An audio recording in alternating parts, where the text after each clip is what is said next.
Hey guys, tonight we begin with the baffling, bureaucratic and deeply unfair world of medieval laws. A time when wearing the wrong fabric could get you fined, hunting a rabbit could cost you a hand, and simply walking through a forest was considered a crime against the crown. It was a world where freedom was a luxury product, and you definitely couldn't afford the subscription fee. So before you get comfortable, take a moment to like the video and subscribe, but only if you genuinely enjoy what I do here, and let me know in the comments where you're tuning in from and what time it is for you. It's always fascinating to see who's joining us from around the world. Now, dim the lights, maybe turn on a fan for that soft background hum, and let's ease into tonight's journey together. Imagine the air is cool, the kind of damp, clinging cold that seeps into your clothes and refuses to leave. The light is fading, a bruised purple twilight settling over the fields, turning the trees into dark, jagged silhouettes against the sky. You can smell the smoke from the village fires, a thick, earthy scent of burning peat and green wood. Under your feet the ground is uneven, a mixture of mud and frost that crunches softly with every step. You pull your cloak tighter around your shoulders. It is rough wool, scratchy and smelling of lanolin and old rain. Your breath mists in front of you, a small white ghost vanishing into the growing dark. You're tired. Your back aches from a day of labour that belongs to someone else. Congratulations, you've just woken up in the year 1349. The good news? You're alive.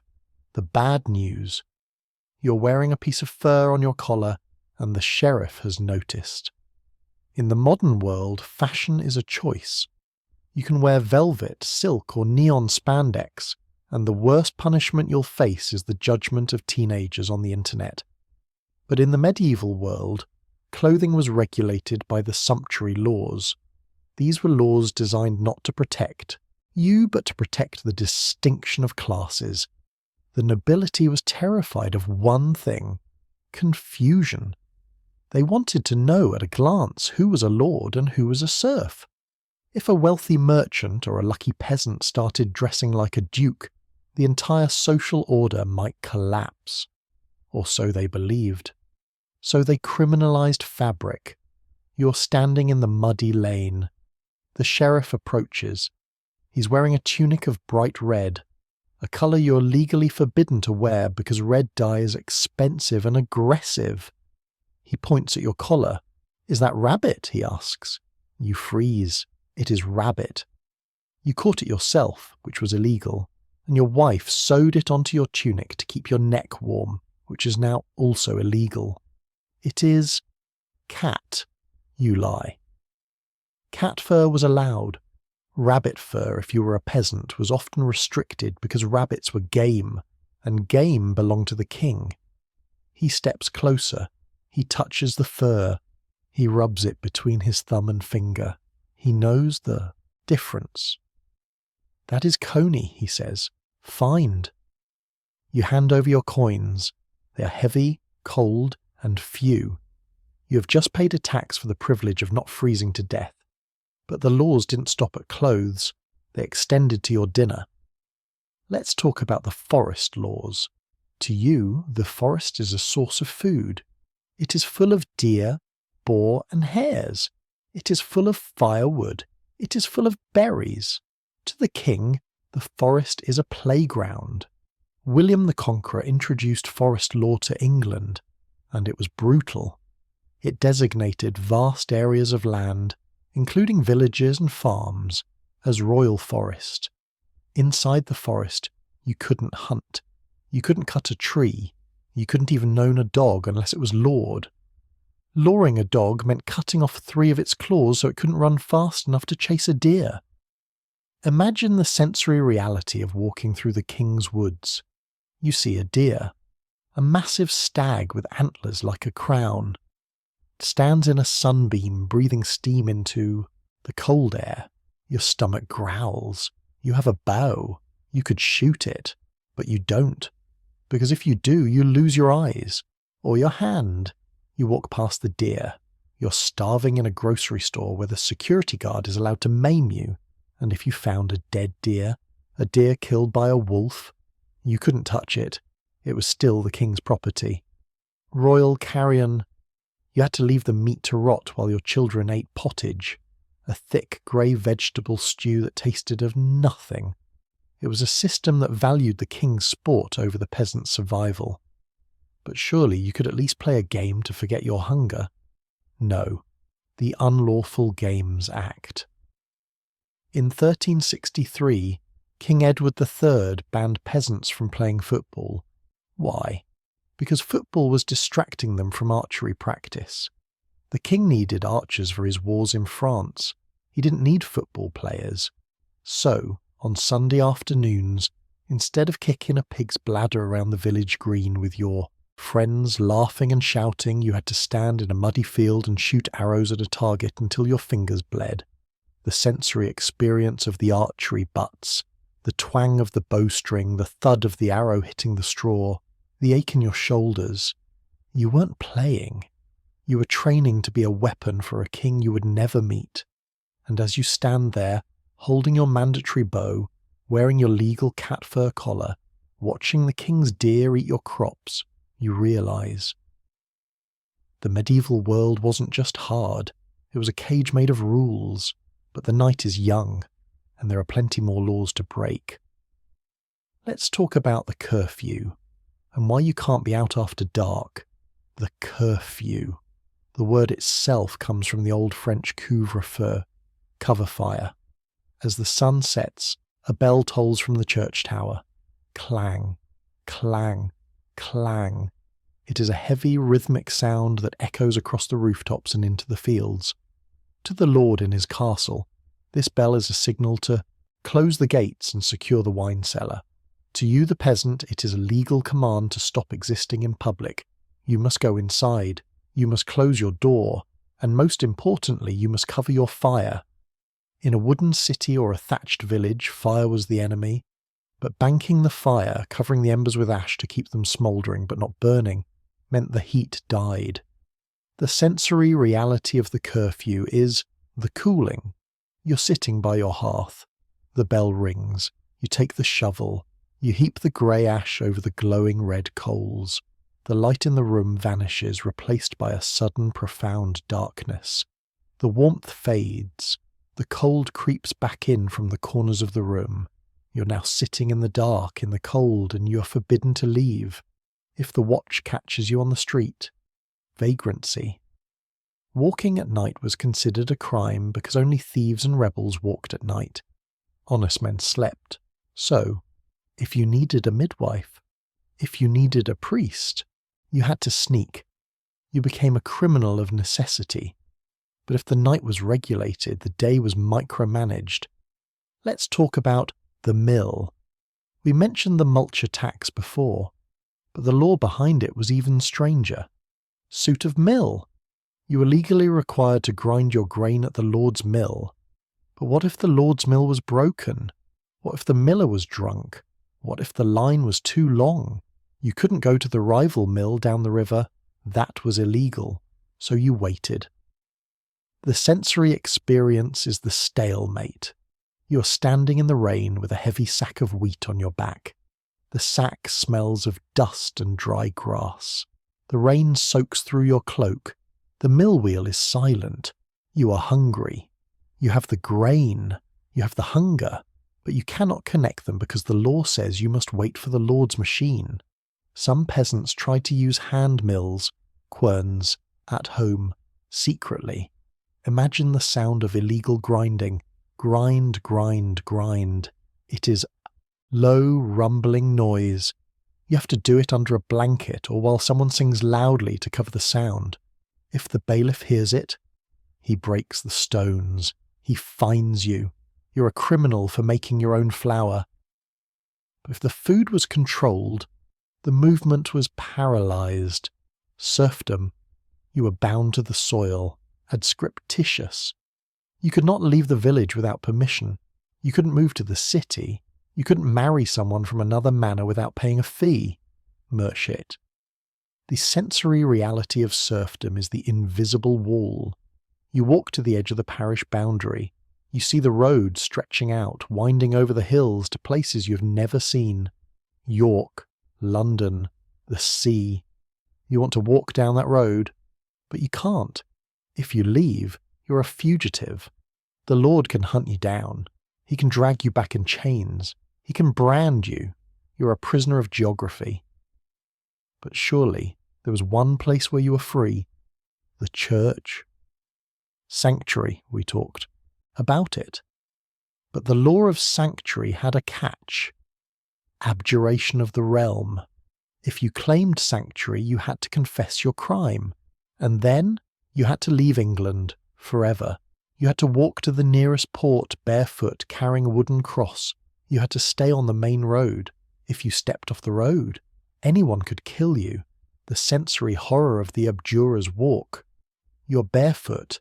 The road is gravel and mud. Your feet bleed. People jeer at you. You're a ghost walking. You've lost your home, your family, your name. You're walking into the ocean. It was a freedom that looked a lot like death. But let's step back from the edge of the kingdom and look at the ale house, the ale stake. We mentioned the sign. But the law? The ale conner? He didn't just taste the ale. He set the price. If you were an alewife and you brewed a particularly good batch, could you charge more? Number. The assize of ale fixed the price. If you charged more, you were fined. If you brewed bad ale, fined. If you refused to sell to someone, fined. You were a public utility, not a business owner. And the customers, they were watched. Eavesdroppers. It wasn't just a rude habit. It was a crime. It was illegal to stand under the eaves of a house to listen to secrets. Why eaves? Because the overhang of the roof protected you from the rain while you spied. The sensory reality. You're standing in the mud. The rain drips from the thatch. Drip, drip, drip. You press your ear to the wattle and daub wall. You hear the murmur of voices inside. The sheriff is corrupt. The miller is a thief.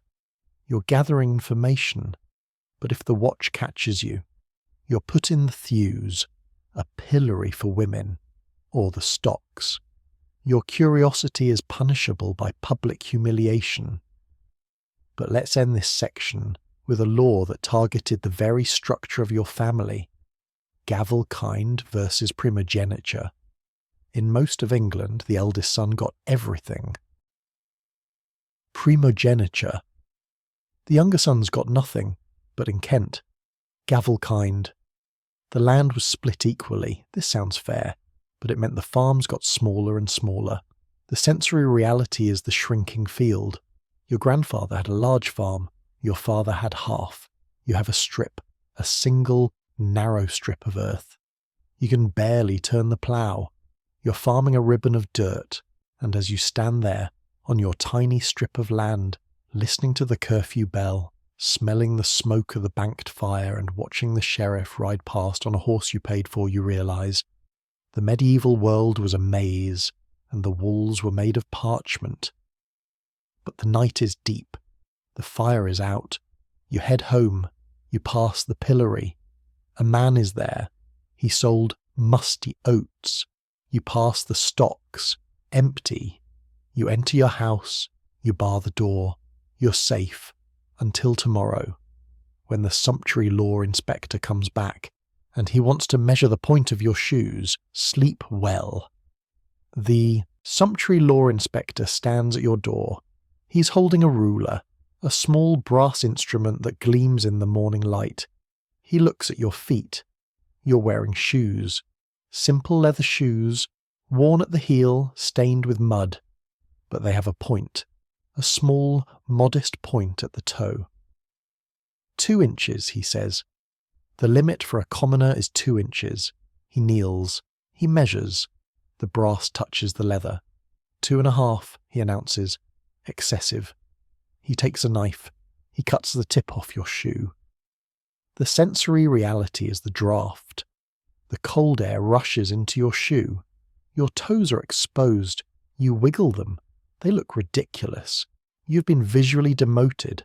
The pollane, the long pointy shoe, was the status symbol of the 14th century. The longer the toe, the closer you were to God, or at least the king.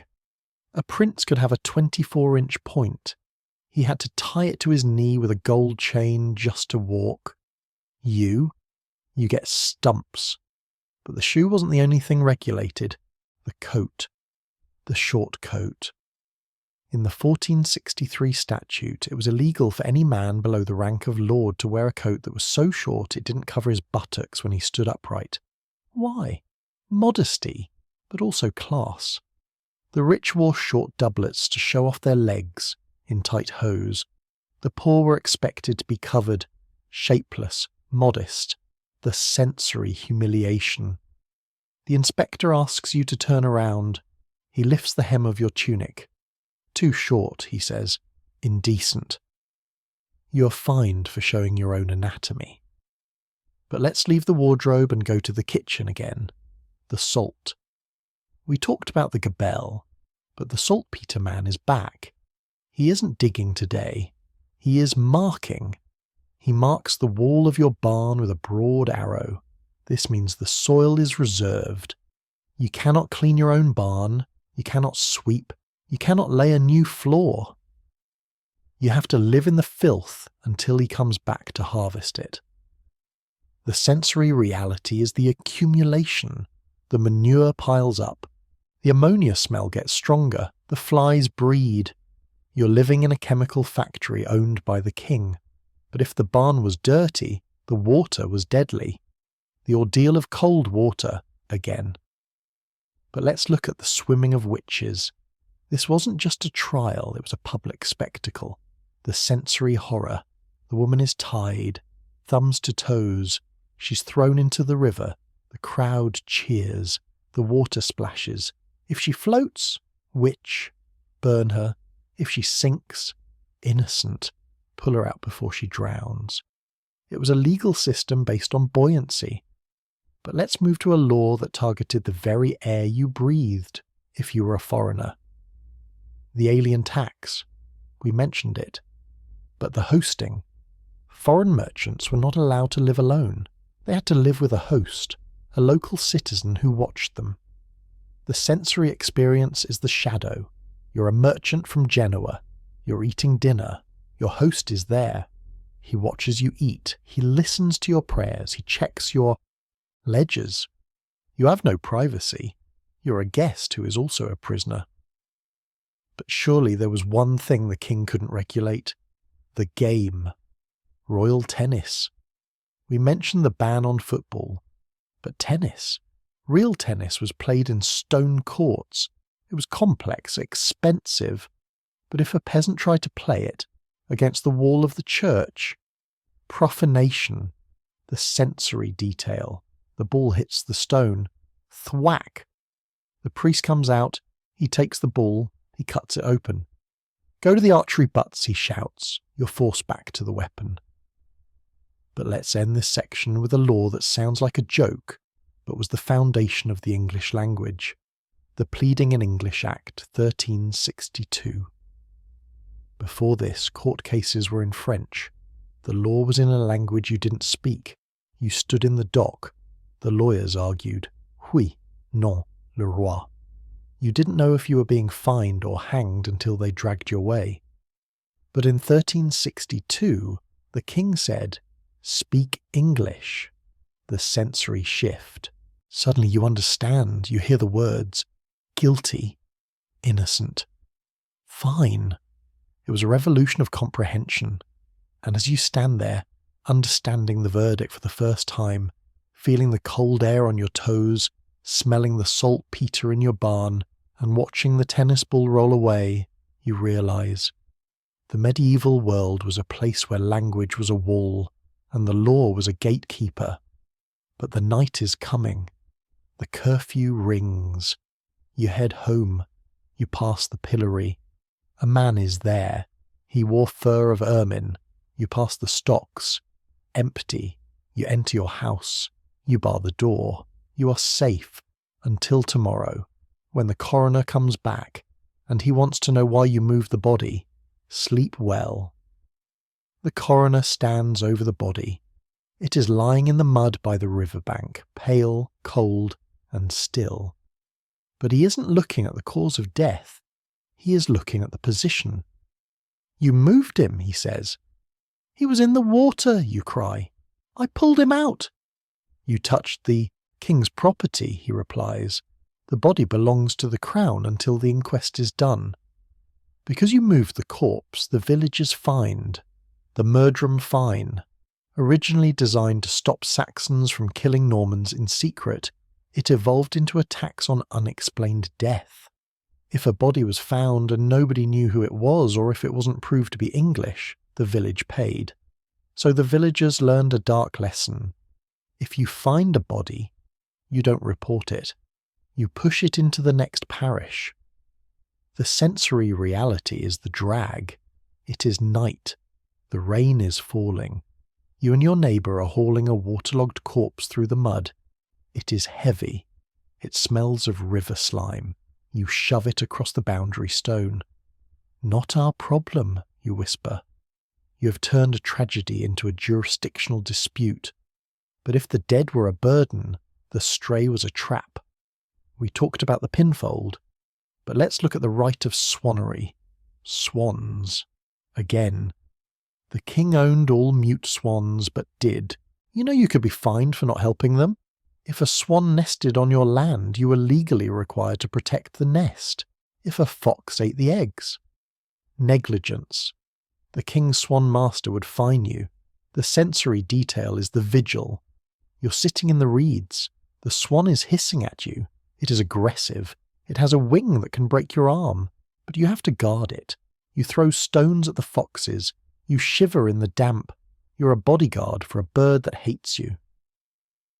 But let's leave the river and go to the market. The forestalling again. But let's look at the regrating.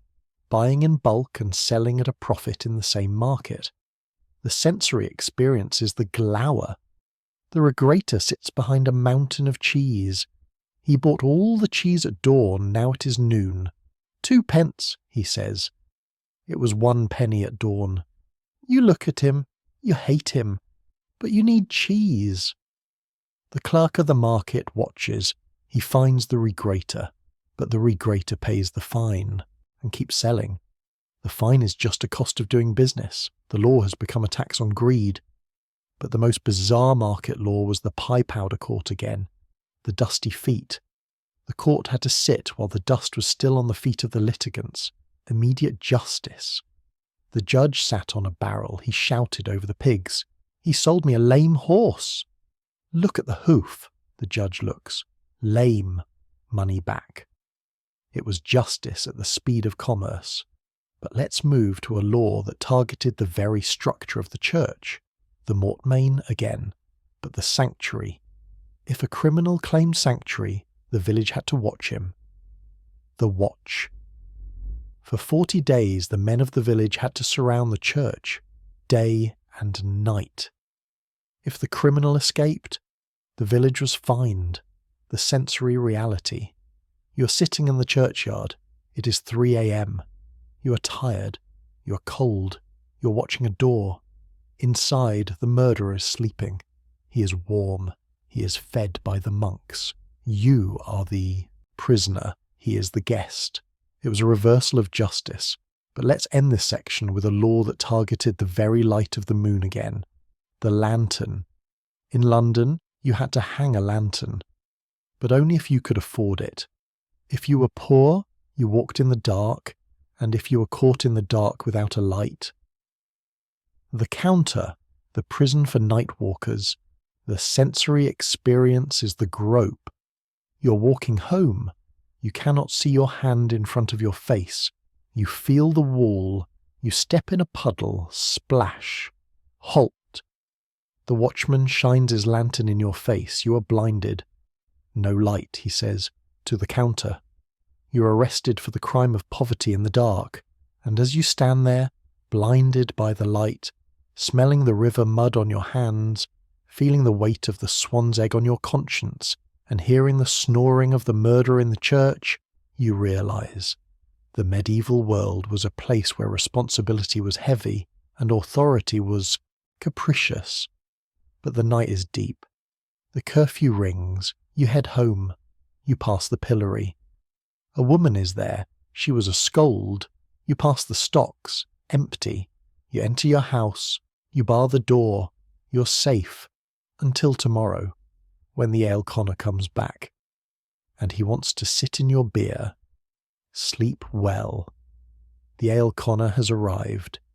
He's a man of girth, his face flushed with the permanent rosiness of his trade. He wears leather breeches, worn smooth and shiny at the seat. He enters your house. You are brewing ale. The smell is sweet, malty, and comforting. The wort is bubbling in the copper cauldron. Sample, he demands. You pour a puddle of ale onto a wooden bench. He sits in it. He doesn't drink it yet. He waits. He talks about the weather. He talks about the king. He sits there for 30 minutes. Then he tries to stand up. The sensory reality is the stick. If his leather breeches stick to the bench, if there is a sound like ripping Velcro or tearing cloth, the ale is good. It has sugar. It has body. If he slides off, the ale is watered down. Quality, he grunts, peeling himself off the wood. He takes a drink. He nods. Approved. You pay him the fee. You've passed the breeches test. It was a quality control system based on the adhesive properties of sugar and leather. But if the ale was good, the wine was suspicious. The vintner. Wine was imported. It came in barrels. You couldn't see inside. Unscrupulous vintners would mix bad wine, vinegar, with good wine, or they would add lead acetate, sugar of lead, to make sour wine taste sweet. The sensory detail is the sweetness. You drink the wine. It is delicious, smooth, sweet. But an hour later, the colic, stomach cramps, sharp twisting pain, the palsy. Your hands shake. You drop the cup. You're being poisoned by the additive. But let's leave the drink and go to the market again, but specifically the pie shop. The cook, he makes meat pies, pasties, but meat is expensive, so he uses the pluck, the lungs, the heart, the liver, the parts nobody wants. He chops them up, he spices them heavily, pepper, cumin, he bakes them in a thick crust. The sensory reality is the mystery. You bite into the pie. The meat is soft, too soft. Is it mutton? Is it cat? There was a rhyme. God sends meat and the devil sends cooks. You eat it. It fills the hole. But sometimes the pie wasn't meat. It was fruit. The Warden pie, made from Warden pears. Hard, gritty pears that had to be cooked for hours. They were dyed red with sandalwood or elkanet. You're eating a pear that has been painted. It was food as a visual trick. But let's move to a job that dealt with the ultimate trick. The mountebank again. He's selling theriac, the universal antidote. It contained 64 ingredients, including viper's flesh. But the mountebank didn't have vipers. He had eels, dried eels. He ground them up. Snake meat, he shouts. You buy it. You eat the eel powder. You feel brave. It was a placebo made of fish jerky. But let's end this section with a tax that targeted the very structure of your meal. The trencher. The bread plate. We talked about eating it, but the making of it. Trencher bread. It was made from wholemeal, the coarse flour. It was baked to be hard, stale. The sensory experience is the saw. You have to cut the trencher. You use a sharp knife. You saw through the crust. Crunch. Crunch. If you cut it wrong, you cut your hand. You're preparing your own plate from a loaf that is essentially a brick. And as you stand there, holding your bleeding thumb, watching the ale conner waddle away in his sticky pants, smelling the lead wine and tasting the mystery pie, you realise the medieval world was a place where you couldn't trust your senses. The sweet was poison. The meat was offal. The plate was bread. but the nod is deep. The curfew rings. You head home, you pass the pillory, a vintner is there. He sold bad wine, the wine is being poured over his head. You pass the stocks, empty. You enter your house, you bar the door, you're safe until tomorrow, when the saltpeter man comes back, and he wants the dirt under your bed. Sleep well. The saltpeter man stands in your bedroom.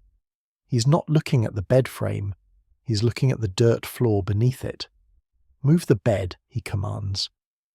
You drag the heavy wooden frame aside. The straw mattress rustles. The spot where the bed stood is darker than the rest of the floor. It is damp. It is where the chamber pot sat every night for 20 years. The saltpeter man smiles. Rich soil, he says. He raises his pickaxe. Thud. The crust of the floor breaks. The smell hits you instantly. A sharp, stinging scent of ammonia, an old decomposition that has been trapped under the earth. It is the chemical ghost of your own sleep. He digs a pit 3 feet deep. He fills his baskets. The dust rises, coating your blankets, your pillow, your only tunic. For the king's cannons, he says, wiping his brow. He leaves you with a crater in your bedroom. He doesn't fill it in. You have to step over a hole in the earth to get into bed. The cold damp rises from the pit all night, chilling you from below. You're sleeping on the edge of a mine. But if the floor was a resource, the ice was a miracle. Let's leave your ruined room and go to the ice house. It is summer. The heat is stifling.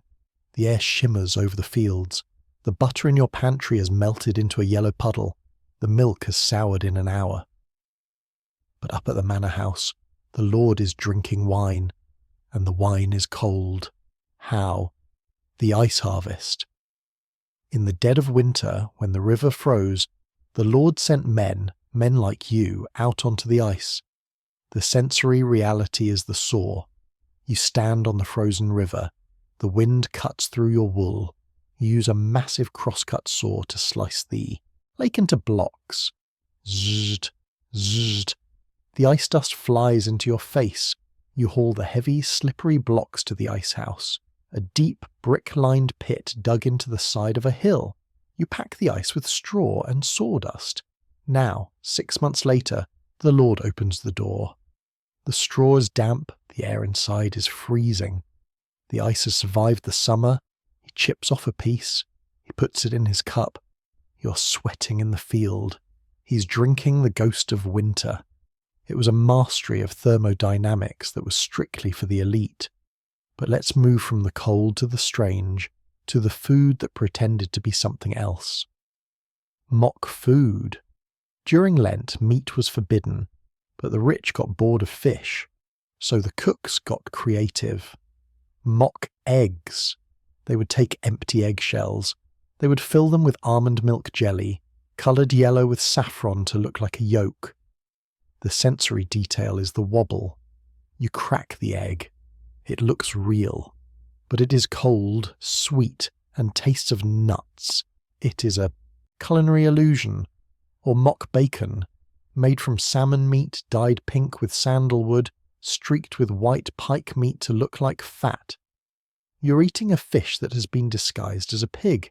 It was a cuisine of deceit, a way to follow the letter of the law while breaking its spirit.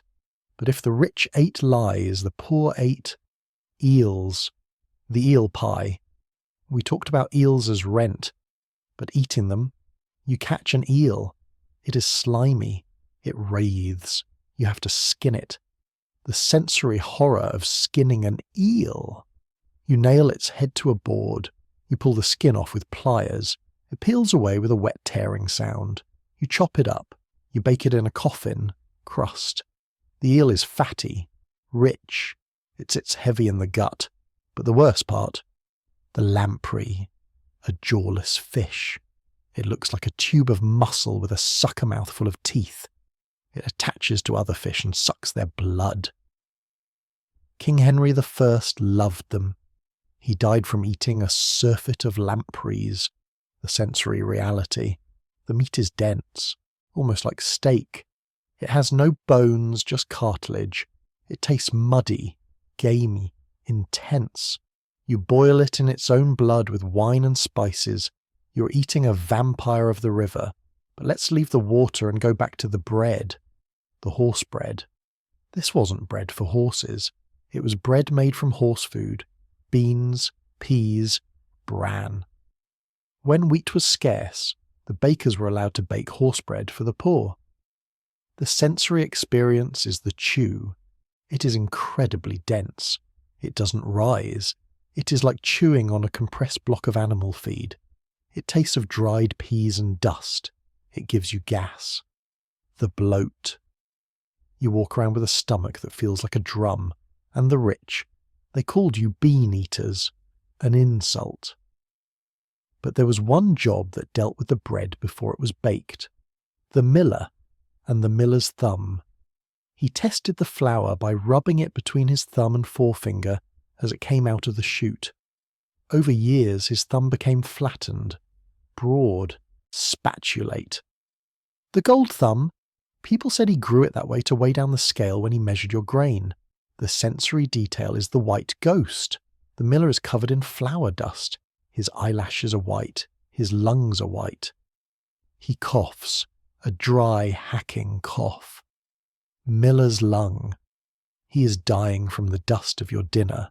But let's end this section with a tax that targeted the fire itself, the furnage, the oven tax. We mentioned the communal oven. But the enforcement? If you were caught baking a loaf in your own hearth. The oven breaker came. He didn't fine you. He broke your oven. The sensory violence. He takes a sledgehammer. Smash. The clay of your small home oven shatters.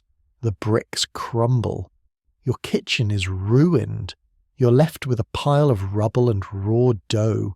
You're forced back to the Lord's oven, back to the fee.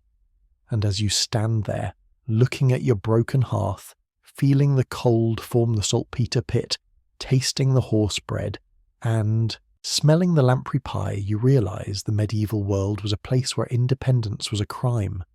But the night is deep. The curfew rings. You head home. You pass the pillory. A miller is there. He was caught stealing grain. You pass the stocks, empty.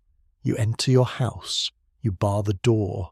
You're safe until tomorrow, when the forest calls again, and the woodward is waiting. Sleep well. The woodward is waiting. He stands in the shadow of an ancient oak, blending into the bark and the moss. He wears a tunic of Lincoln green, not for fashion, but for camouflage. In his hand he holds a billhook, a curved blade used for managing the trees, but equally effective at managing peasants. You're entering the king's forest. You're hungry. You know that the woods are full of food. Mushrooms, berries, roots, rabbits. But the forest is a legal minefield. You see a mushroom, a penny bun, porcini. It is brown, stout, delicious. You reach for it. The woodward steps out. Panage, he says. It is a mushroom, you say. It grows on the king's soil, he replies. It belongs to the king's pigs. You leave the mushroom. You walk on. You see a crabapple tree. The fruit is small, sour, hard.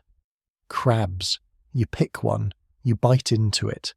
It draws your cheeks in. It is incredibly sour. The woodward watches you. He allows this. Crab apples are considered too lowly even for the pigs. You're eating the food that the livestock rejected. But the real danger in the forest isn't the apple. It is the poach. You see a hare. It sits in the grass, ears twitching. It is meat. It is a stew. It is survival. You have a stone in your hand. You could throw it.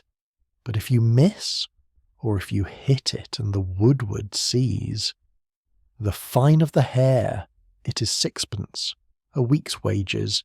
You drop the stone. The hare bounds away. You watch your dinner run into the undergrowth. It is a diet of restraint. But if you are starving in the woods, the Lord is feasting in the hall. Let's go to the high table. We talked about the subtlety, but let's look at the cockantress. This was the height of medieval culinary arrogance. The cook takes a pig and a capon, a large chicken. He cuts them both in half, at the waist. He sews the front of the pig to the back of the chicken, or vice versa. The sensory reality is the needle. The cook is in the kitchen. He's holding a heavy needle and thick thread. He's stitching raw skin to raw skin. The smell of the raw meat is heavy, metallic. He stuffs it. He roasts it. He glazes it with egg yolks and saffron, gold paint. He serves it. The Lord eats a chimera, a mythical beast created by a bored chef. It tastes like pork and chicken. It is a display of dominance over nature. I can rearrange the anatomy of God's creatures for my amusement. But who cleans up the mess? The scullion, the lowest rank in the kitchen, usually a small boy. He lives in the scullery. The sensory detail is the sand. He doesn't have soap. He cleans the iron pots with river sand and vinegar. He scrubs. Scritch. Scritch. His hands are raw, red, bleeding. The grease from the cockatrice is stubborn. It is burnt onto the metal. He eats the dregs. The sauce that's stuck to the bottom of the pot. He scrapes it out with his finger. It tastes of burnt saffron and pig fat. He is the human dishwasher. But let's leave the grease and go to the spice, the pepperer, the spice merchant. Pepper was the black gold of the Middle Ages. It masked the taste of the rot. It warmed the cold stomach.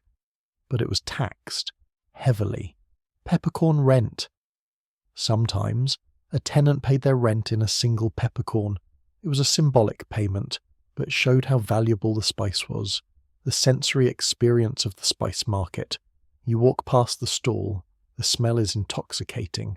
Cloves, nutmeg, mace, ginger. It smells of distant lands, of heat, of the sun. You sneeze. The pepper dust is in the air. You buy a grain, a single grain of paradise. You grind it into your pottage. For a moment the brown sludge tastes like the Orient. But spices were also dangerous. Ergot, again, but disguised.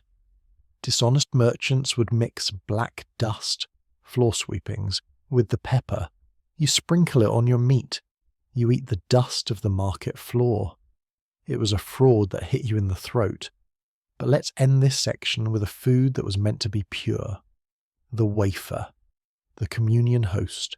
It was made of the finest, whitest wheat, manchet quality. It was baked in special irons. Wafer irons. The sensory detail is the hiss. The batter is poured onto the hot iron. Sss. The iron is clamped shut. It bakes in seconds. It is thin, crisp, translucent. For the peasant, this was often the only white bread they ever ate. A tiny circle of purity, once a week. It melted on the tongue. It had no flavour. It was the taste of the divine, or the taste of nothing, and as you stand there, holding the memory of the wafer, smelling the pepper you can't afford, watching the scullion scrub the pot, and feeling the woodward's eyes on your back, you realise. The medieval menu was a map of power. The king ate the myth, the lord ate the meat, the peasant ate the landscape, but the night is deep. The curfew rings. You head home. You pass the pillory. A butcher is there. He sold carrion, meat from an animal that died of disease. The meat is burning under his nose. You pass the stocks. Empty. You enter your house. You bar the door. You're safe. Until tomorrow, when the fishmonger comes and he has a porpoise, the sea pig. Sleep well. The fishmonger stands by his cart, but today he isn't selling herring. He is selling a spectacle. On the wooden board, surrounded by melting ice and flies, lies a porpoise. It is grey, smooth and massive. To the medieval mind, it is a sea pig, a mammal of the ocean. Royal fish, the fishmonger whispers. Technically, it belongs to the king, But sometimes a porpoise is overlooked by the Admiralty, or perhaps this is a small one caught by accident in a net meant for salmon. The sensory reality is the blubber. The fishmonger cuts a slice. It is thick with fat. It smells of the deep ocean, oily, fishy, intense. It slides off the knife. You buy a small piece. It is expensive. It costs as much as a week of pottage. You take it home. You boil it with frumenty, wheat porridge. The fat melts into the porridge. It turns rich, heavy, yellow. The steam rises, smelling of the sea and the grain field mixing together. You eat it. It tastes like pork that drowned. It is salty, gamey, and incredibly filling. It is a rare treat, a taste of the forbidden ocean. For a moment you're eating like a minor noble. But if the porpoise was a luxury, the eel was a currency. We return to the eel rent. You have paid your rent in eels, but what does the Lord do with them? Or what do you do with the ones you kept? Jellied eels. The sensory experience is the set. You boil the eels. The natural gelatin in their skin leaches out into the water. You let it cool overnight. The liquid turns into a clear, savoury jelly. The eels are suspended in it, like insects in amber. It is served cold. It wobbles on the spoon. It slides down your throat without chewing. It is a dish that preserves the river in a solid form. It tastes of mud and vinegar. But let's leave the water and go to the garden. Pot herbs, we mentioned them, but the medicinal garden. Every housewife grew herbs, not just for flavour, for survival. Rue, wormwood, tansy, bitter herbs. Why? To kill the worms, to drive away the fleas, to stop the rot in the gut. This sensory detail is the crush. You walk through your garden, you step on a sprig of rue. The smell is pungent, acrid, medicinal. It clears your head instantly. You pick a leaf, you chew it. It is impossibly bitter. It makes your mouth water in defence. A bitter herb for a bitter life, the old women say. You're eating medicine disguised as salad. But let's move to a job that dealt with the ultimate herb. The apiarist, the beekeeper. We talked about the wax tax, but the honey. The honey harvest. You don't have a centrifugal extractor. You don't have a glass jar. You have your hands. You crush the comb. The honey flows out. It is warm, sticky, filled with bits of wax and maybe a dead bee or two. You strain it through a cloth. The sensory reality is the sweetness. You lick your fingers. It is pure energy. The concentrated sunlight of 1,000 flowers. It burns your throat with its intensity. It is the only sugar you will ever taste. But the wax, that goes to the church. The Candlemas, February 2nd, the feast of the presentation. Everyone brings their candles to the church to be blessed. The sensory experience is the glow. The church is filled with hundreds of candles. The smell of beeswax is overwhelming. Honey, pollen, smoke. The air is warm. For a moment, the dark medieval winter is defeated by the labour of the bees. You hold your candle. It is a cylinder of summer light. But let's end this section with a food rule that targeted the very structure of the week. The fast days.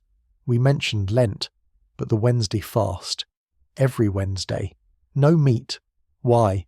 To support the fishing industry. The king wanted a strong navy. The navy needed sailors. Sailors needed fishing boats. Fishing boats needed a market. So the king mandated that you eat fish. It wasn't religion, it was economics disguised as piety. The sensory reality. It is Wednesday. You want bacon. You have bacon hanging in the chimney. It smells smoky and delicious. But you eat a salted herring. You're eating to support the national defence strategy. Your stomach is a tool of the Admiralty. And as you stand there, tasting the salt on your lips, smelling the beeswax candle, feeling the bitter rue on your tongue, and watching the porpoise blubber melt into the wheat, you realise. The medieval world was a place where your diet was a political act. But the night is deep. The curfew rings. You head home. You pass the pillory. A fishmonger is there. He sold stinking fish. The fish is burning under his nose. The smell of burnt rot fills the square. You pass the stocks, empty. You enter your house. You bar the door. You're safe. Until tomorrow, when the miller comes back, and he wants his mulcher. Sleep well. The miller stands at the door of his mill. He's covered in white dust, a ghost of the grain. His eyebrows are white, his eyelashes are white, even the hair in his ears is white. He looks like a man made of dough, or a statue carved from limestone that has learned to steal. The mulcher, he says. You hand him your sack of grain. It is heavy. You grew it. You harvested it. You threshed it until your hands blistered. He pours it into the hopper. The stones rumble. Grind, grind, grind. The floor vibrates under your feet. The air is thick with explosive flour dust that coats your lungs. He takes his scoop. He takes a portion of the flour, the mulcher, usually 1/16, but his scoop looks large, and he dips it deep. You watch him. You know he is taking more. The miller's thumb, they call it. A thumb flattened by years of pressing on the scale to cheat the weight, but you cannot argue. He has the monopoly. Suit of mill. If you are caught using a hand mill quern at home, the Lord's bailiff will break it. You walk away with your reduced sack. You have paid a tax on physics, but if the flour was taxed, the bread was policed. The baker.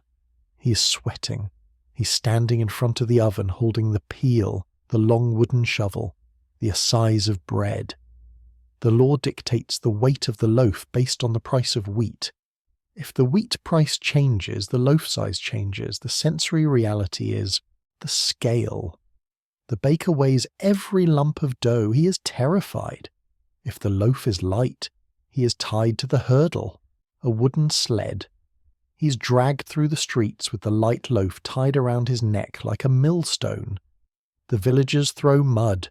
They throw rotten vegetables. So he adds the baker's dozen.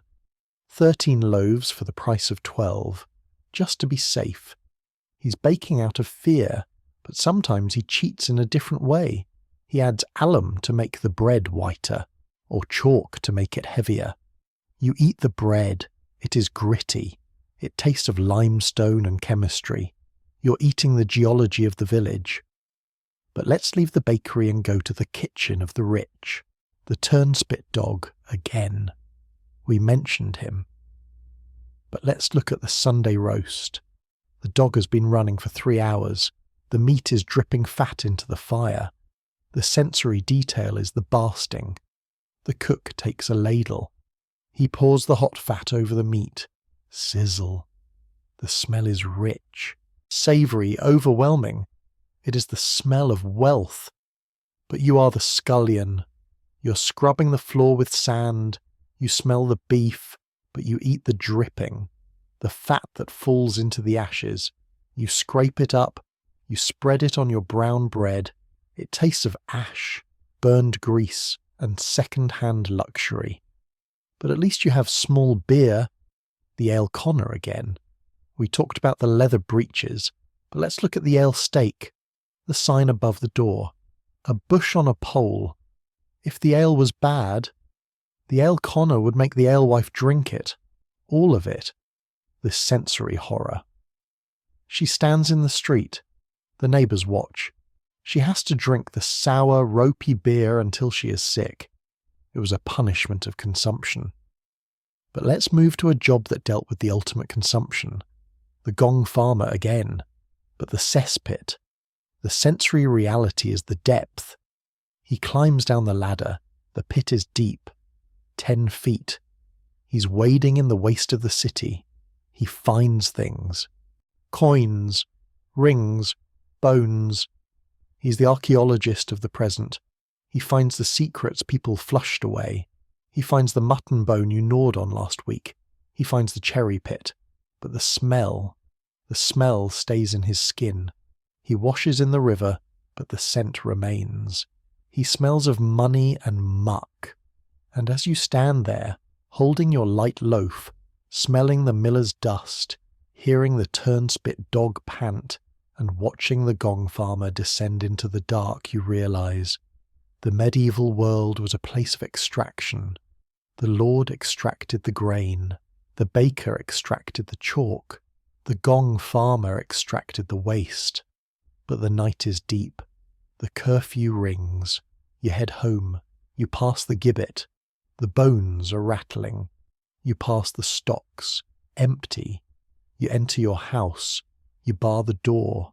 You're safe until tomorrow, when the summoner comes back and he has a citation. Sleep well. The summoner stands at your door. He's a man who smells of onions, garlic, and stale. Wine, a scent profile so distinct that Chaucer wrote poetry about it. He holds a scrap of parchment. A citation. You're summoned to the archdeacon's court, he says. For what, you ask, your heart hammering against your ribs? Gluttony, he sneers, and breaking the fast. He claims you were seen eating a sausage on a Friday. The sensory reality is the grease. The smell of the bacon you cooked in secret is still hanging in the thatch of your roof. It betrays you. The summoner sniffs the air like a bloodhound. I smell the pork, he says. That will be 6 shillings. You pay him the blue bribe to make the citation disappear. You have paid a fine for eating your own pig on the wrong day of the week. It was a tax on calories, enforced by a man who looks like he hasn't missed a meal in decades. But if the church controlled when you ate, the Lord controlled what you ate. Let's go back to the forest, the panage. It is autumn. The oaks are dropping their acorns. Must! You herd your pigs into the woods. They are frantic with joy. They root in the leaves, snort, crunch. The sound of hundreds of pigs eating is the sound of a wealth building. But the Adjuster is watching. He counts the pigs. 1 for the Lord, he says. But here is the twist. The pigs are fattening up. But what about the deer? If there aren't enough acorns for the deer, the Adjuster kicks your pigs out. The deer must eat first, he says. The sensory horror. You have to drag your hungry pigs away from the food. The pigs scream. They fight. They smell the acorns. They know the food is right there. You're prioritizing the king's wild pets over your own livestock. But let's leave the pigs and go to the river again. The lamprey. We mentioned the king dying of them, but the catching of them. The lamprey basket. You wade into the river. You place the wicker traps. The sensory experience is the slime. You pull the trap up. It is heavy. Inside, a writhing mass of jawless fish. They look like snakes made of muscle. They latch onto your hand with their sucker mouths. You have to pull them off. Pop. The sound of the suction breaking. They leave round, red marks on your skin. You sell them to the castle. The cook makes lamprey pie. He bleeds the fish. He mixes the blood with wine and cinnamon. He bakes it. The smell is rich, iron heavy, metallic. The Lord eats it. He wipes the sauce from his beard. You go home and eat gruel, oatmeal boiled in water, no salt, no milk, just grey, hot sludge. It fills the stomach. But it doesn't feed the soul.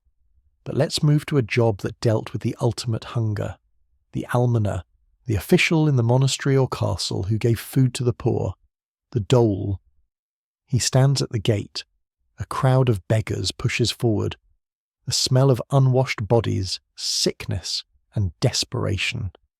He hands out the alms bread, but often it is black bread, the worst quality, or mouldy bread, or bread made from dredge, oats and barley mixed. Beggar's bread. The sensory detail is the scrap. You're hungry, you take the bread. It is hard as a rock. You have to soak it in the ditch water just to chew it. You're eating the charity of the rich, which tastes suspiciously like their garbage. But let's end this section with attacks that targeted the very fire that cooked the food. The smoke farthing again. But the Pentecostal. You walk to the cathedral. You pay the tax. But you look at the sanctuary knocker on the door. A bronze lion's head. If you touch it, you're safe from the law, the sensory reality. You reach out. The bronze is cold, solid. You wonder, if I stole a loaf of bread, could I make it here before the sheriff catches me? You calculate the distance, the speed, the hunger. It is the mathematics of survival. And as you stand there, holding your gruel spoon, smelling the lamprey pie, watching the pigs leave the forest and feeling the cold, bronze of the sanctuary, you realise, the medieval world was a place where even the food was part of a legal battle. But the night is deep. The curfew rings. You head home. You pass the pillory. A butcher is there. He sold rotten mutton. The meat is hanging around his neck. The flies are buzzing. You pass the stocks, empty. You enter your house. You bar the door. You're safe until tomorrow, when the leech collector comes back and she has a new jar. Sleep well. The leech collector stands at your door. Her jar is full of dark water and writhing black shapes. But today she isn't selling, she is buying. I need bait, she says. Fresh meat. She points to your leg. In the medieval economy of blood, sometimes you are the consumer, and sometimes you are the resource. The doctor uses the leech to take blood out to cure you. The leech collector needs to put blood in to keep her stock alive. She offers you a penny to let her leeches feed on you for an hour, to fatten them up for the doctor. The sensory reality is the itch. You sit on the bench outside your cottage. She rolls up your trouser leg. She places the leeches on your calf. You feel the cold, wet slime. Then the tiny sharp bites, the tugging, the feeding. You watch your own blood fill the parasites. They swell, turning from black ribbons into red sausages. You're farming your own circulation. You're trading hemoglobin for a loaf of bread. When they are full, she pops them off with a fingernail or a sprinkle of salt. Your leg bleeds. You press a rag to the wounds. You take the penny. You walk to the baker. You have traded your vitality for carbohydrates. But if the leech was a parasite you sold, the weevil was a parasite you ate. The liveliness. You buy a sack of flour with your leech penny. You open it. The flour is moving. It is full of mites, or weevils, tiny brown beetles. In a modern kitchen, you would throw it away. In a medieval kitchen, you sift it. The sensory experience is the shake. You pour the flour through a cloth, you shake it. The white dust falls through. The brown beetles stay in the cloth, but you can't get them all. The eggs, the larvae, they go into the dough. You bake the bread. You eat it. It tastes slightly bitter, nutty. Protein, the old men say. You're eating the beetle that ate your grain. It is a closed loop of nutrition. But let's leave the flour and go to the kitchen of the very poor. The glue. We talked about the knacker boiling bones for glue, but in times of famine, the line between glue and soup vanishes. Cow heel jelly. You get the hooves of the cow, the parts the Lord won't eat. You boil them for days. The sensory reality is the stickiness, the steam smells of wet dog and gelatin. The water turns thick, yellow, viscous. It cools into a rubbery slab. You eat it. It fights back. It is chewy. It coats your teeth. It tastes of nothing but animal texture, but it fills the stomach. It tricks the hunger. But if the soup was sticky, the ink was permanent. Oak gall ink. We mentioned the scribe. But let's look at the ingredients in the context of food. To make the ink bind to the parchment, you need a binder. Gum arabic, or egg white. Glare. The scribe uses hundreds of eggs, not to eat, to make the ink shiny. The sensory detail is the waste. You watch the monk crack the eggs. He separates the whites. He throws the yolks to the pigs. Or maybe he gives them to the beggars. But the whites? He whips them. He mixes them with the gall and the iron. He is painting the Bible with the breakfast you can't afford. But let's move to a job that dealt with the ultimate recycling of the body. The tanner again. But the urine. He needs stale urine. Chamber lye. To cure the leather. He pays for it. The sensory detail is the collection. You save your family's urine in a barrel in the corner of the room. It ferments. It turns dark. Amber. The smell is sharp. Biting. Chemical. It clears your sinuses in the morning.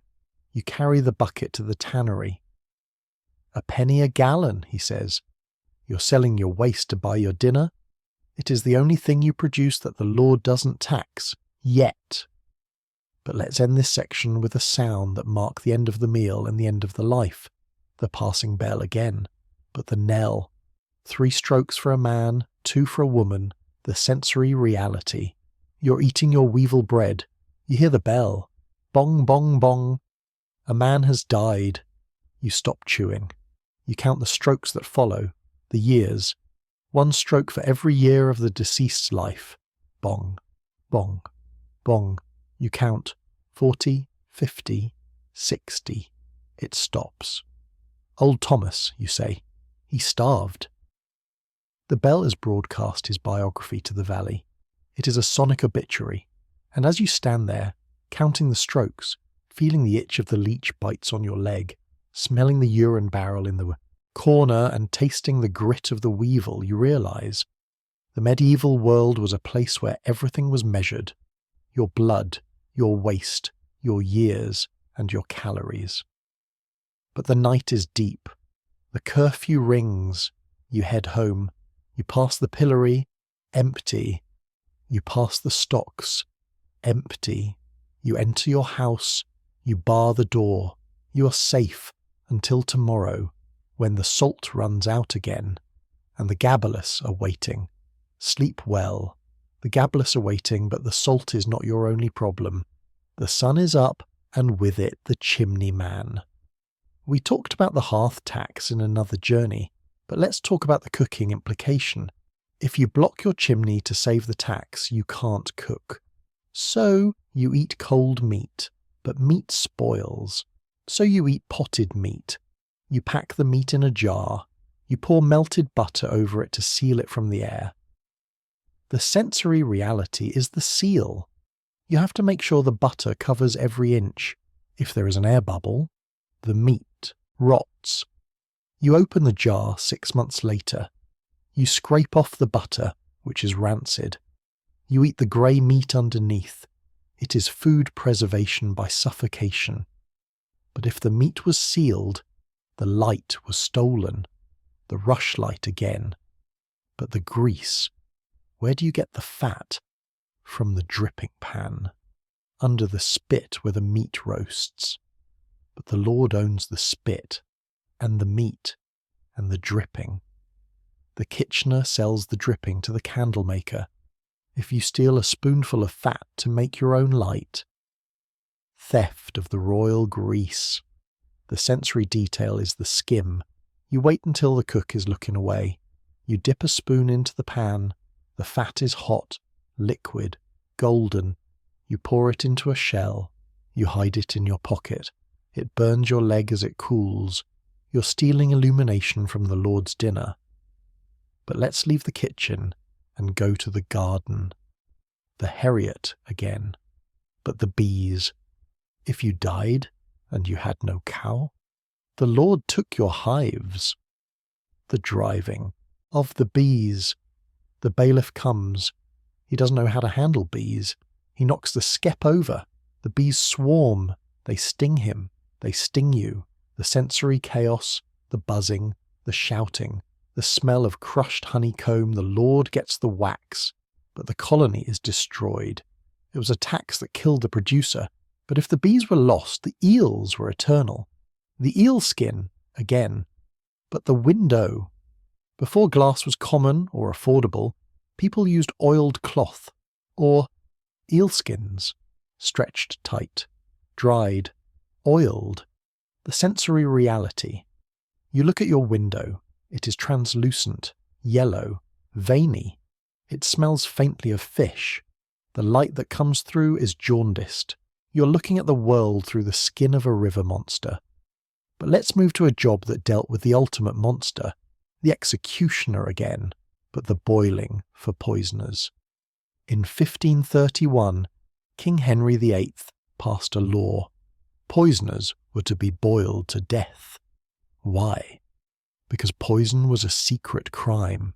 It happened in the kitchen, the sensory horror, the cauldron, the water or oil, the steam. The crowd watches. It is a slow death. It was a punishment designed to fit the crime. You used a liquid to kill, you die by liquid. But let's end this section with a tax that targeted the very air. The window tax. We talked about it. But the painted window. To avoid the tax, you bricked up the window.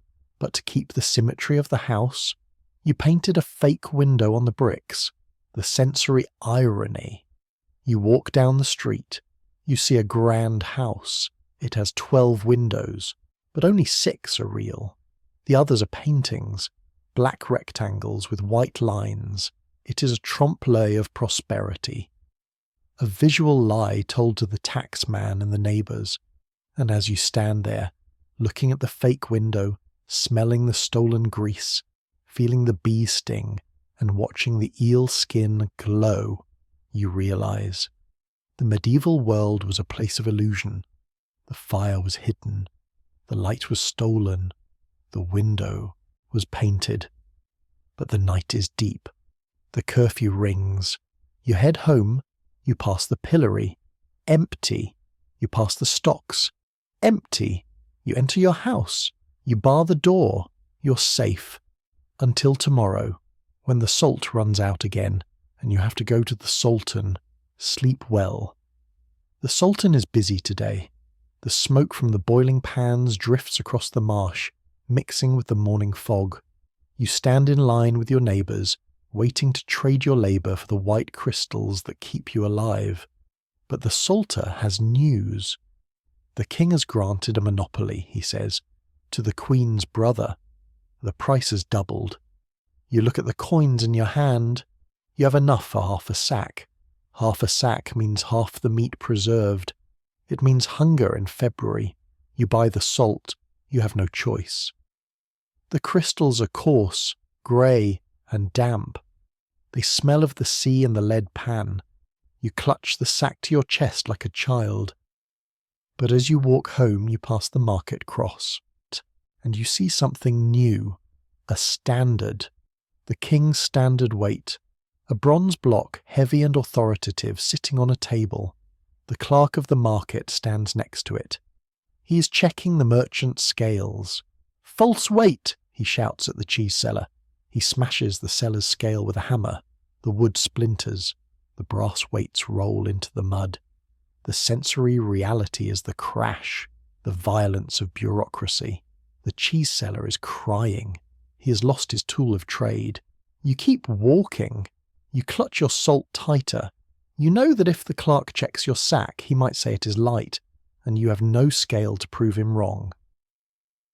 But if the market was regulated, the forest was forbidden. The vert, cut in green wood. You need a new handle for your spade. You see a perfect ash sapling. It is straight, flexible, green. You cut it with your knife. The sap smells fresh, clean. The adjuster steps out from behind a tree. "Vert," he says. "It is a sapling, you say. It will grow back." "It is the king's tree," he says. "3d. You pay. You have bought a stick for the price of a chicken. You're taxed on the vitality of the plant. But let's leave the forest and go to the kitchen again, but not for the cooking, for the washing. The scullion. He is the lowest of the low. He is scrubbing the pots. But what does he use? Sand and horsetail. A plant with silica in the stem. Nature's scouring pad. The sensory detail is the rasp. the plant scratching the iron. Scritch, scratch. The boy's hands are raw, red, bleeding into the dishwater. But he has a secret. He eats the kitchen stuff, the grease. He scrapes the congealed fat from the roasting pan. He spreads it on a crust of bread. It tastes of smoke, salt, and animal. He is fat, greasy, but healthy. He survives on the calories the Lord discards. But if the scullion was fed, the turnspit dog was tired. The dog has stopped running. It lies in the wheel, panting, its tongue lolling out. The cook kicks the wheel. Run! The dog whimpers. It runs. Click, clack, click. You watch the dog. You feel a kinship. You're both running in circles for someone else's dinner, but let's move to a job that dealt with the ultimate circle. The wheelwright. He makes the wheels for the carts. He heats the iron tire in a fire. He expands it. He fits it over the wooden wheel. He pours water on it. Hiss. The iron shrinks. It binds the wood tight. The sensory experience is the steam, the smell of hot iron and wet wood, the tension of the metal. You can feel the heat radiating from the tire. If the tire breaks, the wheel shatters, the cart falls, the harvest is lost. He holds the economy together with a hoop of iron. But let's end this section with a tax that targeted the very measurement of the land again. The perch, the rod used to measure land. But the length of the perch varied, from 9 feet to 24 feet. The Lord used a short perch to measure your rent so you had more land and paid more. He used a long perch to measure his own land so he had less land and paid less tax to the king. The sensory reality. You watch the surveyor. He uses a short stick. He walks the boundary. 20 acres, he says. It is the same field, you cry. Last year it was 15. New stick, he says. You are living in a world where geometry is corrupt, and as you stand there, holding your half sack of salt, watching the wheelwright shrink the tire, hearing the turnspit dog pant, and feeling the injustice of the short stick, you realize the medieval world was a place where the rules changed every time you looked away. But the night is deep. The curfew rings. You head home. You pass the pillory, empty. You pass the stocks, empty. You enter your house. You bar the door. You're safe until tomorrow, when the window peeper comes back, and he has a tax on light. Sleep well. The window peeper has gone. His ledger filled with the darkness of your home. You have bricked up the kitchen window to save a shilling, but now you have to cook in the dark. The sensory reality is the fumble. It is noon, but your kitchen is a cave. You are chopping onions by the light of the open door, which lets in a draught that kills the fire. You slice the onion. The knife slips. You cut your thumb. You suck the blood. It tastes metallic, mixing with the sharp, raw flavour of the onion juice. You are preparing dinner by touch. You cannot see if the meat is green. You cannot see if the flour has weevils. You trust the heat of the fire to purify what your eyes cannot judge. The tax on light hasn't just darkened your room. It has darkened your diet. But if you can't see the food, you can taste the acid. Verjuice. Lemons are for the king. Vinegar is taxed, if it was wine first. So what do you use to make your food safe? To cut the grease of the mutton? Unripe grapes, or crab apples. You harvest them while they're hard, green and rock-like. You crush them. The sensory experience is the pucker. The juice is incredibly sour. It strips the enamel from your teeth. It stings the cut on your thumb. It smells green, sharp, aggressive. You pour it over your stale fish. It masks the rot. It is the poor man's preservative. But if the sauce was sour, the pudding was heavy. The bag pudding. We talked about the oven tax, the furnage. To avoid it, you don't bake, you boil. You take flour, suet, hard fat, and maybe a few dried currants. You wrap the sticky dough in a linen cloth.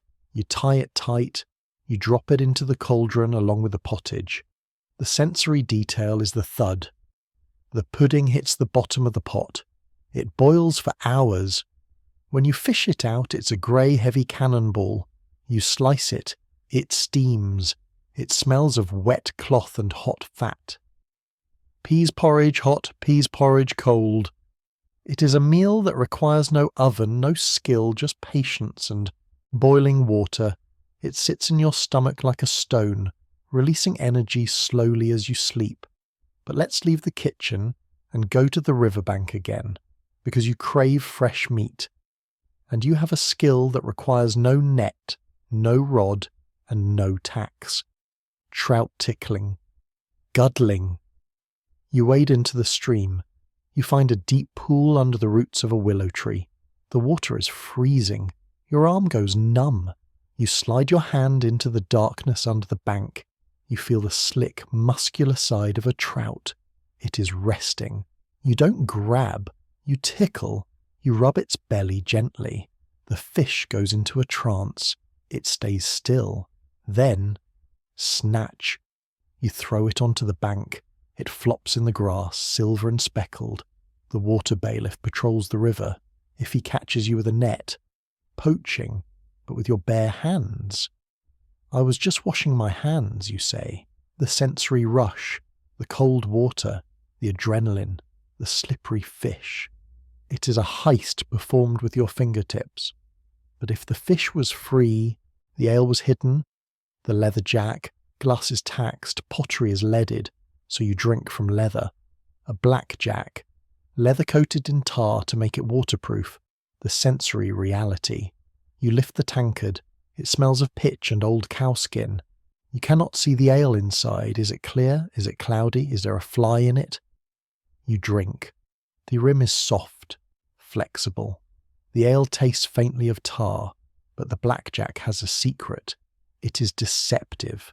The bottom is often thick. The sides are thick. It looks like it holds a pint. It holds half a pint. The alewife smiles. She fills it up. You pay for a pint. You drink a half.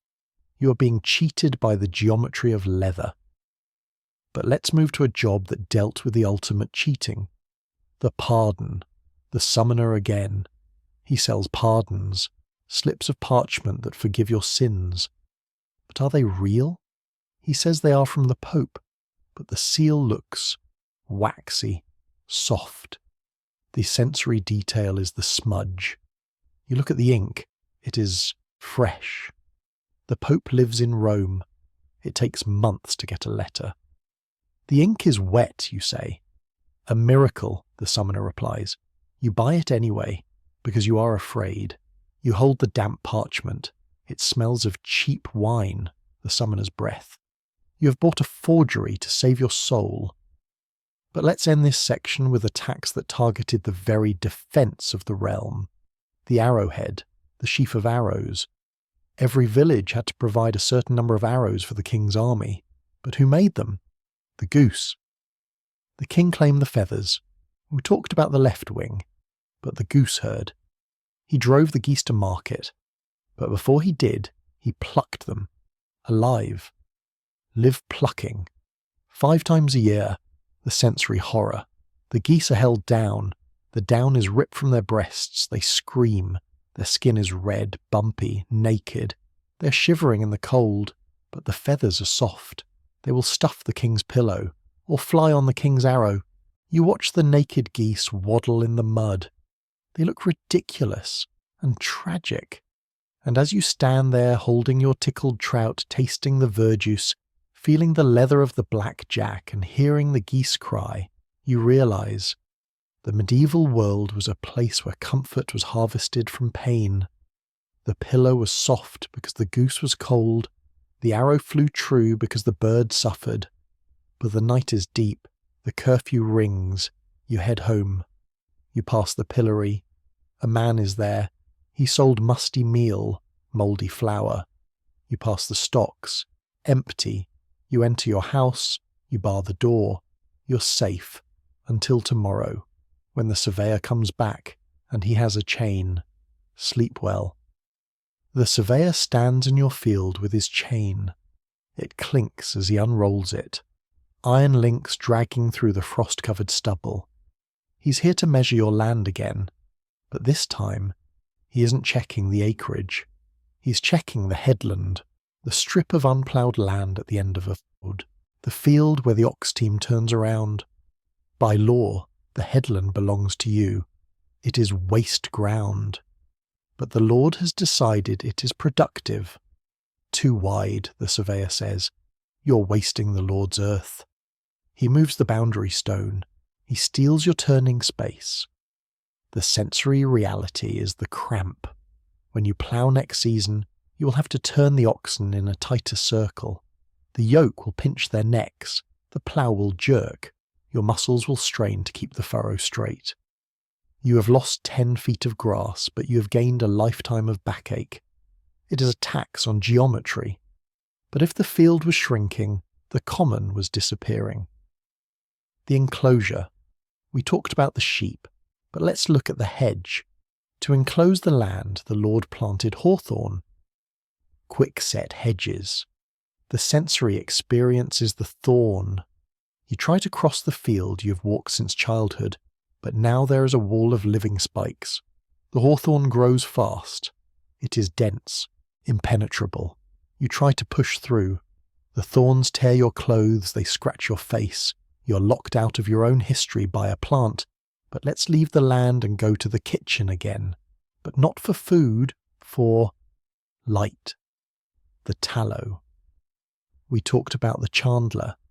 But the home production, you have a little fat left over from the Martimas pig.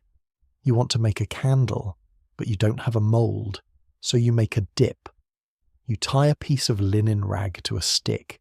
You dip it in the hot grease. You let it cool. You dip it again. It takes hours. The smell of hot pig fat fills the room. The resulting candle is lumpy, brown, ugly. It burns for 20 minutes. It smokes. But it is light. It is the only thing that stands between you and the crushing darkness of the winter night. You treasure it. You only light it when you absolutely must, saving the candle. But if the light was precious, the fire was sacred. The banking. At night, you don't let the fire go out.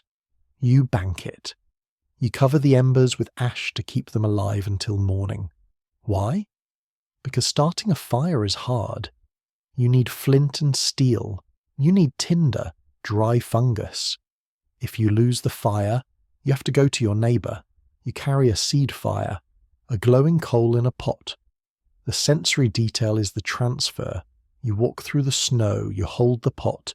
The heat warms your hands. You're carrying civilization from one house to another. If you drop it, you freeze. But let's move to a job that dealt with the ultimate heat.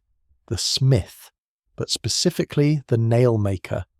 Nails were handmade, one by one, the nailer, often a woman or a child. She stands by the forge, she heats the iron rod, she hammers the point, she cuts it, she hammers the head. Clang, cut, clang. She makes 1,000 nails a day. Her arm is swollen, her hearing is gone. The nails are sold to the carpenter, to the shipwright, to the coffin maker. The entire medieval world is held together by the labour of a deaf woman in a shed. But let's end this section with a tax that targeted the very air you breathed if you were a musician. The minstrel again. But the tune, if you played a song in a tavern, you had to pay the wait, the official town musician. He had the monopoly on music. No piping without a license, he says. The sensory reality is the silence. You have a flute. You want to play. The tavern is dull, but you can't. You sit in silence. The only sound is the scratching of the rats and the coffin of the miller. You have been silenced by a guild, and as you stand there, holding your unlit dip candle, watching the nailer hammer, smelling the hawthorn hedge, and listening to the silence of the tavern, you realise the medieval world was a place where joy was regulated, light was rationed, and land was stolen by inches. But the night is deep. The curfew rings. You head home. You pass the pillory, empty. You pass the stocks, empty. You enter your house. You bar the door. You're safe. Until tomorrow, when the salt runs out again, and the gabblers are waiting. Sleep well. The gabblers are waiting at the door of the grenier à sel, the salt warehouse. In France, under the gabelle, you were not just taxed on salt, you were forced to buy it. Sel du devoir, the salt of duty. Every person over the age of 8 was legally required to purchase a specific amount of salt every year, at a price set by the king, even if you didn't need it, even if you still had salt from last year. The sensory reality is the pile. You walk into the warehouse. It is dim, humid. The salt is piled in mountains against the stone walls. It isn't white. It is grey, dirty, mixed with grit and floor sweepings. The official weighs your quota. He forces you to take the sack. It is heavy. It smells of damp earth and brine.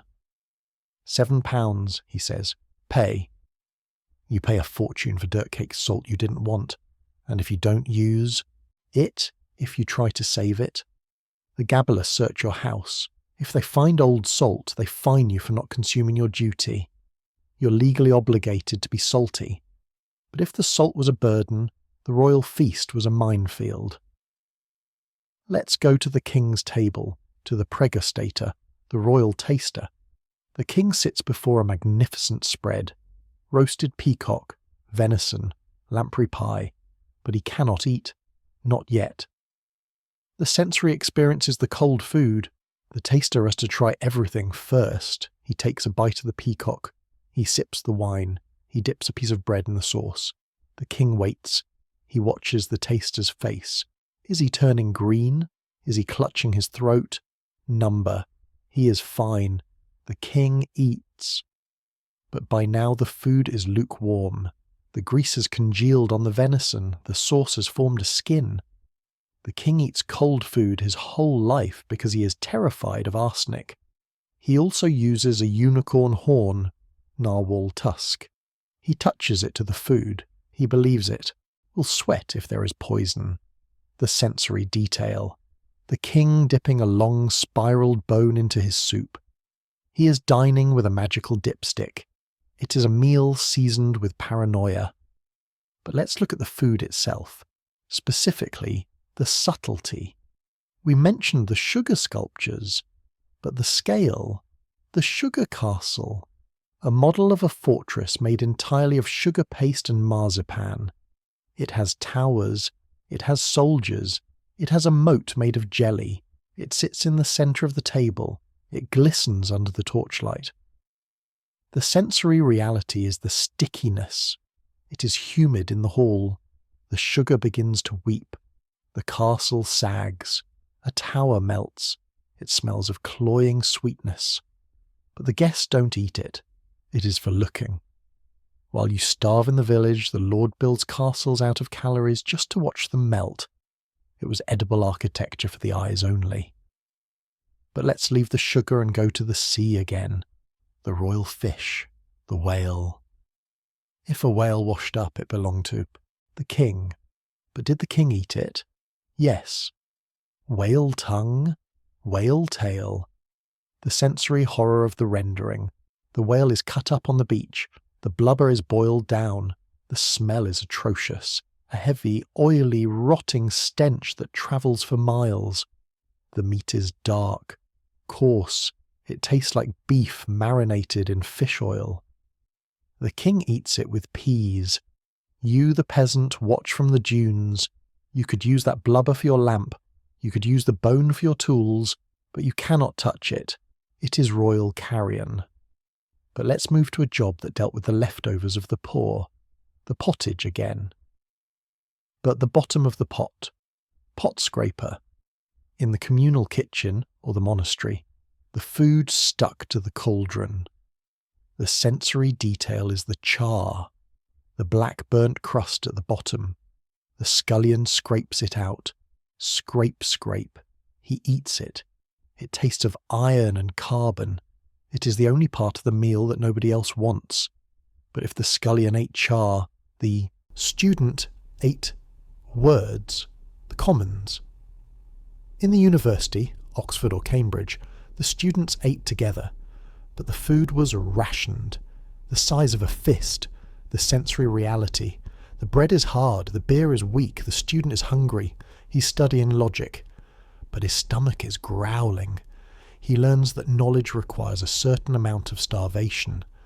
But let's end this section with a tax that targeted the very water you cooked with, the water rate. In the city, if you wanted a quill, a small pipe, running from the main conduit to your house, you paid a massive rent. The sensory experience is the trickle. You turn the tap, a wooden spigot. The water comes out, a thin, clear stream. It is a luxury. Your neighbour has to walk to the public fountain. He carries buckets. He spills water on his boots. You watch him from your window. You've paid for the privilege of dry feet. It was a tax on convenience. And as you stand there, watching the water trickle, smelling the burnt sugar of the subtlety, seeing the king eat his cold venison, and feeling the weight of the compulsory salt sack, you realise the medieval world was a place where consumption was never simple. It was a duty, a risk, a status symbol. But the night is deep. The curfew rings. You head home. You pass the pillory, empty. You pass the stocks, empty. You enter your house. You bar the door. You're safe until tomorrow, when the summoner comes back, and he has a black book. Sleep well. The summoner holds the black book. It is bound in leather that has been dyed dark with iron and oak galls. It smells of tannins, old sweat, and judgment.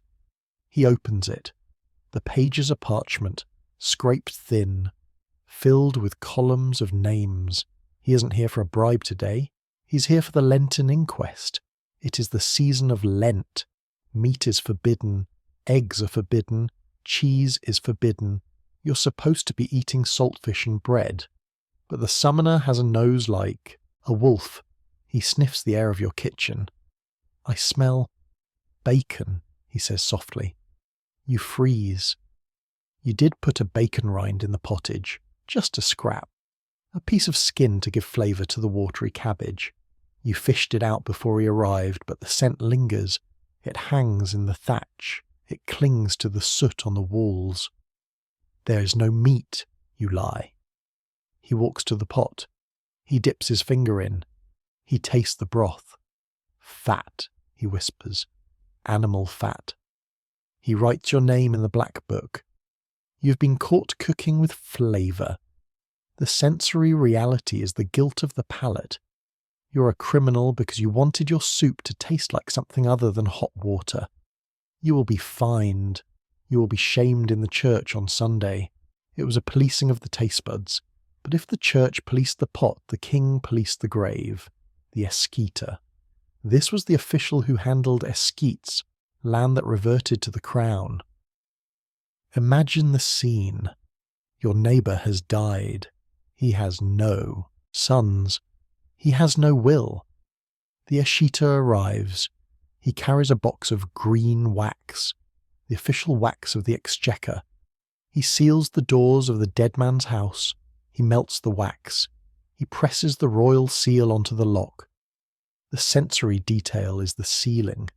The smell of hot beeswax and verdigris, copper which makes it green, fills the cold air. The soft squish of the stamp against the doorframe. The house is now a tomb of property. No one can enter.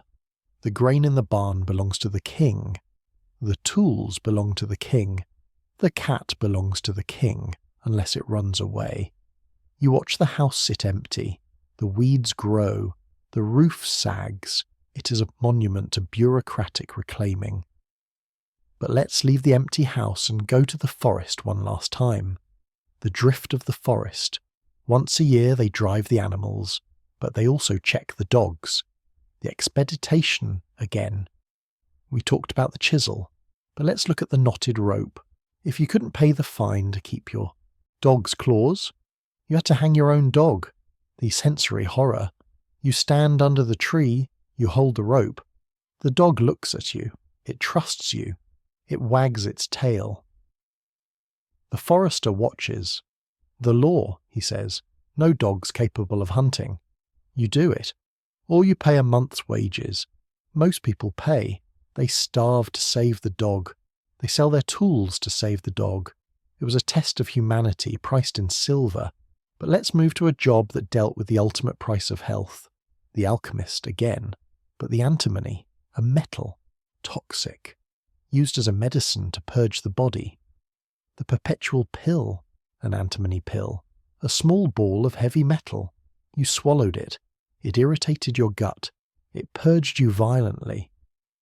But the metal wasn't digested. It came out the other end. You retrieved it from the chamber pot, you washed it, you used it again. And when you died, you left it to your children. The family pill, the sensory reality. You hold the small grey metal ball in your hand. It is cold. Your grandfather swallowed this.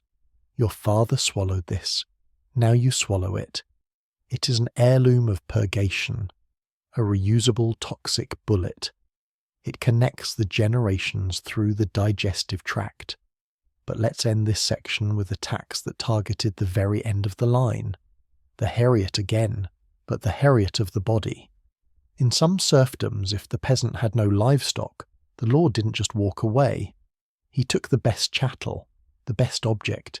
If the peasant had no cow, the lord took the pot, or the blanket, or the door. Imagine the funeral. You return to the house. The door is gone, taken by the bailiff.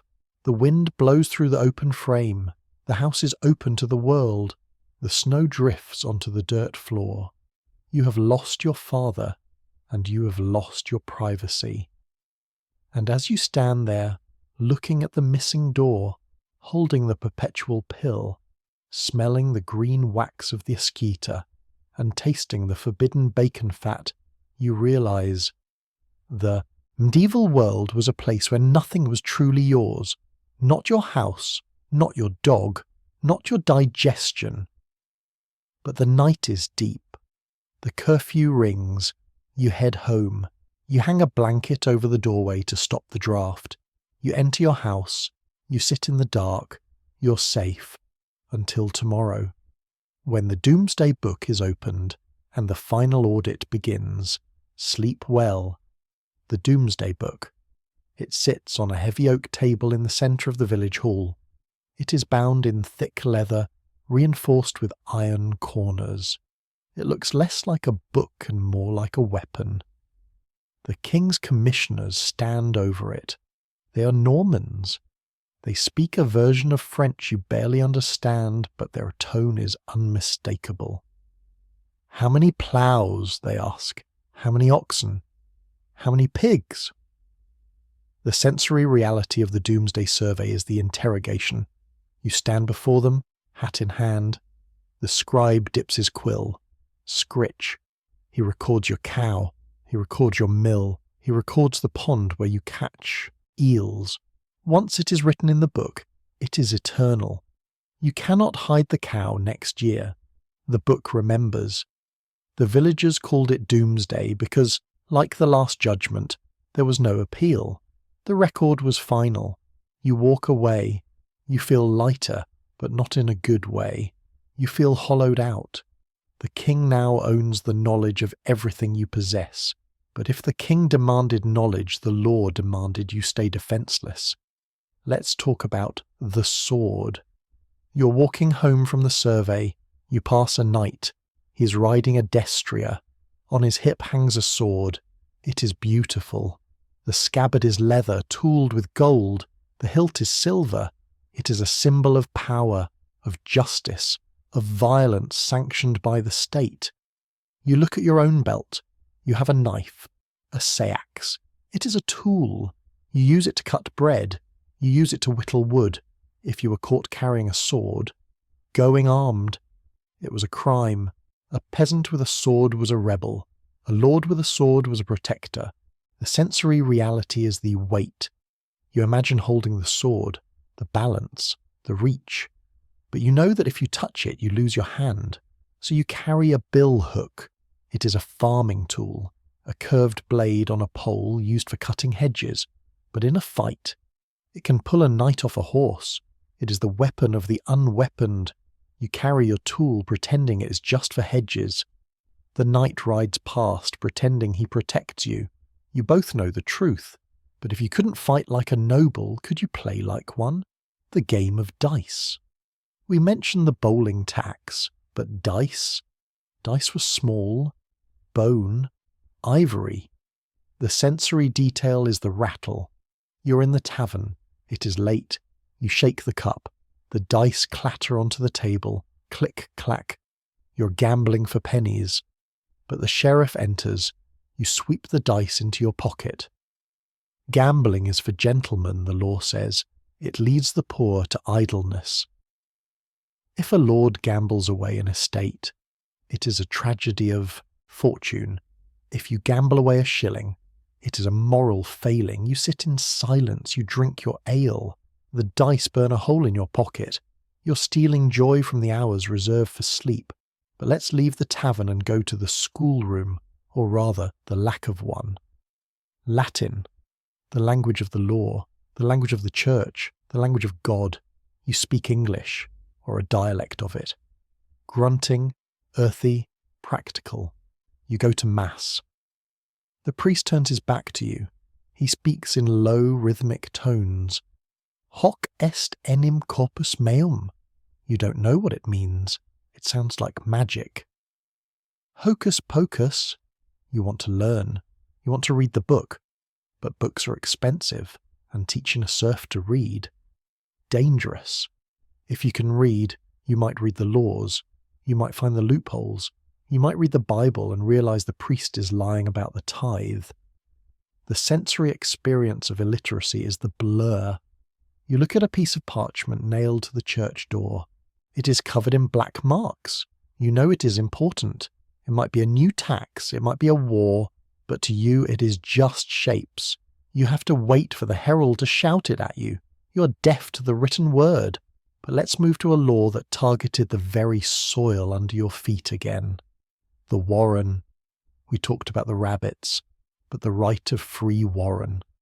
The Lord had the right to let his rabbits run on your land. A sensory reality. You wake up. You go to your vegetable patch.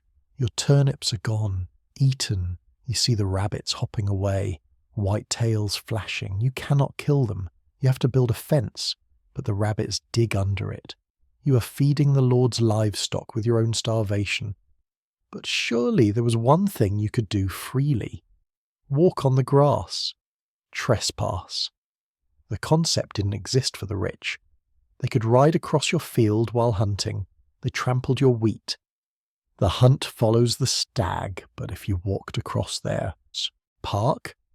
Man-trap. Large iron jaws hidden in the grass. The sensory horror. You're taking a shortcut. You step in the ferns. Snap. The iron teeth bite into your leg. They break the bone. You are trapped. You wait for the gamekeeper. He finds you. He doesn't help you. He arrests you. You are punished for bleeding on the Lord's grass. And as you stand there, nursing your broken leg, hiding your dice, clutching your billhook, and listening to the Latin you don't understand, you realize the medieval world was a series of locked doors, and you didn't have the key. But the night is deep. The curfew rings. You head home. You pass the pillory. A man is there. He was caught going armed with a rusty sword. You pass the stocks. Empty. You enter your house. You bar the door. You're safe. Until tomorrow, when the sanctuary returns, and the church offers you a way out. But only if you run fast enough. Sleep well. The sanctuary returns not as a distant church bell, but as a visceral life or death sprint. You are running. Your lungs burn. Your boots slip on the wet cobblestones, and the hue and cry is baying at your heels.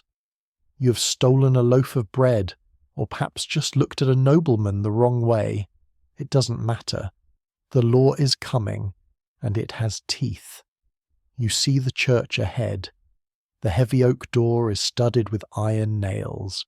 The sanctuary knocker, a bronze lion's head with a ring in its mouth, gleams in the torchlight of your pursuers. You lunge. Your fingers wrap around the cold metal ring. Clang. "Sanctuary!" you scream, your voice cracking. The mob stops. The sheriff stops. They stand at the edge of the churchyard, panting, furious, but they cannot cross the line. You have touched the holy metal, you're safe, but safety is a prison. The sensory reality of sanctuary is the siege. You're locked inside the church. You cannot leave. If you step 1 foot outside the consecrated ground, the sheriff can hang you. You sleep on the cold stone floor, surrounded by the effigies of dead knights who judge you from their marble tombs. You eat the scraps the monks give you, stale bread, watered wine. The air smells of incense and unwashed bodies, because you are not the only one hiding here. You have 40 days to decide, surrender and hang, or abjure the realm. On the 40th day, the coroner comes to the church door. He offers you the cross. "Will you abjure?" he asks. You nod. You take the wooden cross. You strip to your shirt, barefoot in the cold. You walk out. The crowd parts. You must stay on the King's Highway. You must walk to the nearest port. You must leave England forever. The sensory experience of the abjurer's walk. The gravel cuts your feet. The wind bites your skin. People jeer, throwing mud. You're a ghost walking through your own life, heading for the sea, heading for exile. You have traded your home for your neck, but if the church offered escape, the guild offered exclusion. Let's go back to the city, to the workshop. We talked about the apprentice. But what about the foreigner? If you were a craftsman from another town, even just 10 miles away, you were a foreigner. You could not work. The sensory reality is the locked gate. You stand outside the guild hall, you hear the hammers ringing inside. You smell the hot iron, the leather, the sawdust. You have skills, you have tools, but the guildmaster blocks the door. "Local men only," he says. You're forced to work in the liberties, the lawless areas outside the city walls, the slums. There you work in secret. Chamber masters, working in a small room, hiding your light, selling your goods on the black market. It was a system designed to protect the inside by starving the outside. But let's leave the city and go to the river again. The swan returns, but this time it's about the eating. We know the king ate them, but what if you found a dead one? The royal bird. If a swan died of natural causes, you still couldn't eat it. You had to report it. The sensory detail is the burial. You find a dead swan in the reeds. It is white, heavy, cold. You're hungry, but you dig a hole, you bury the meat, you hide the feathers. If you were caught with swan feathers in your pillow, theft of royal property.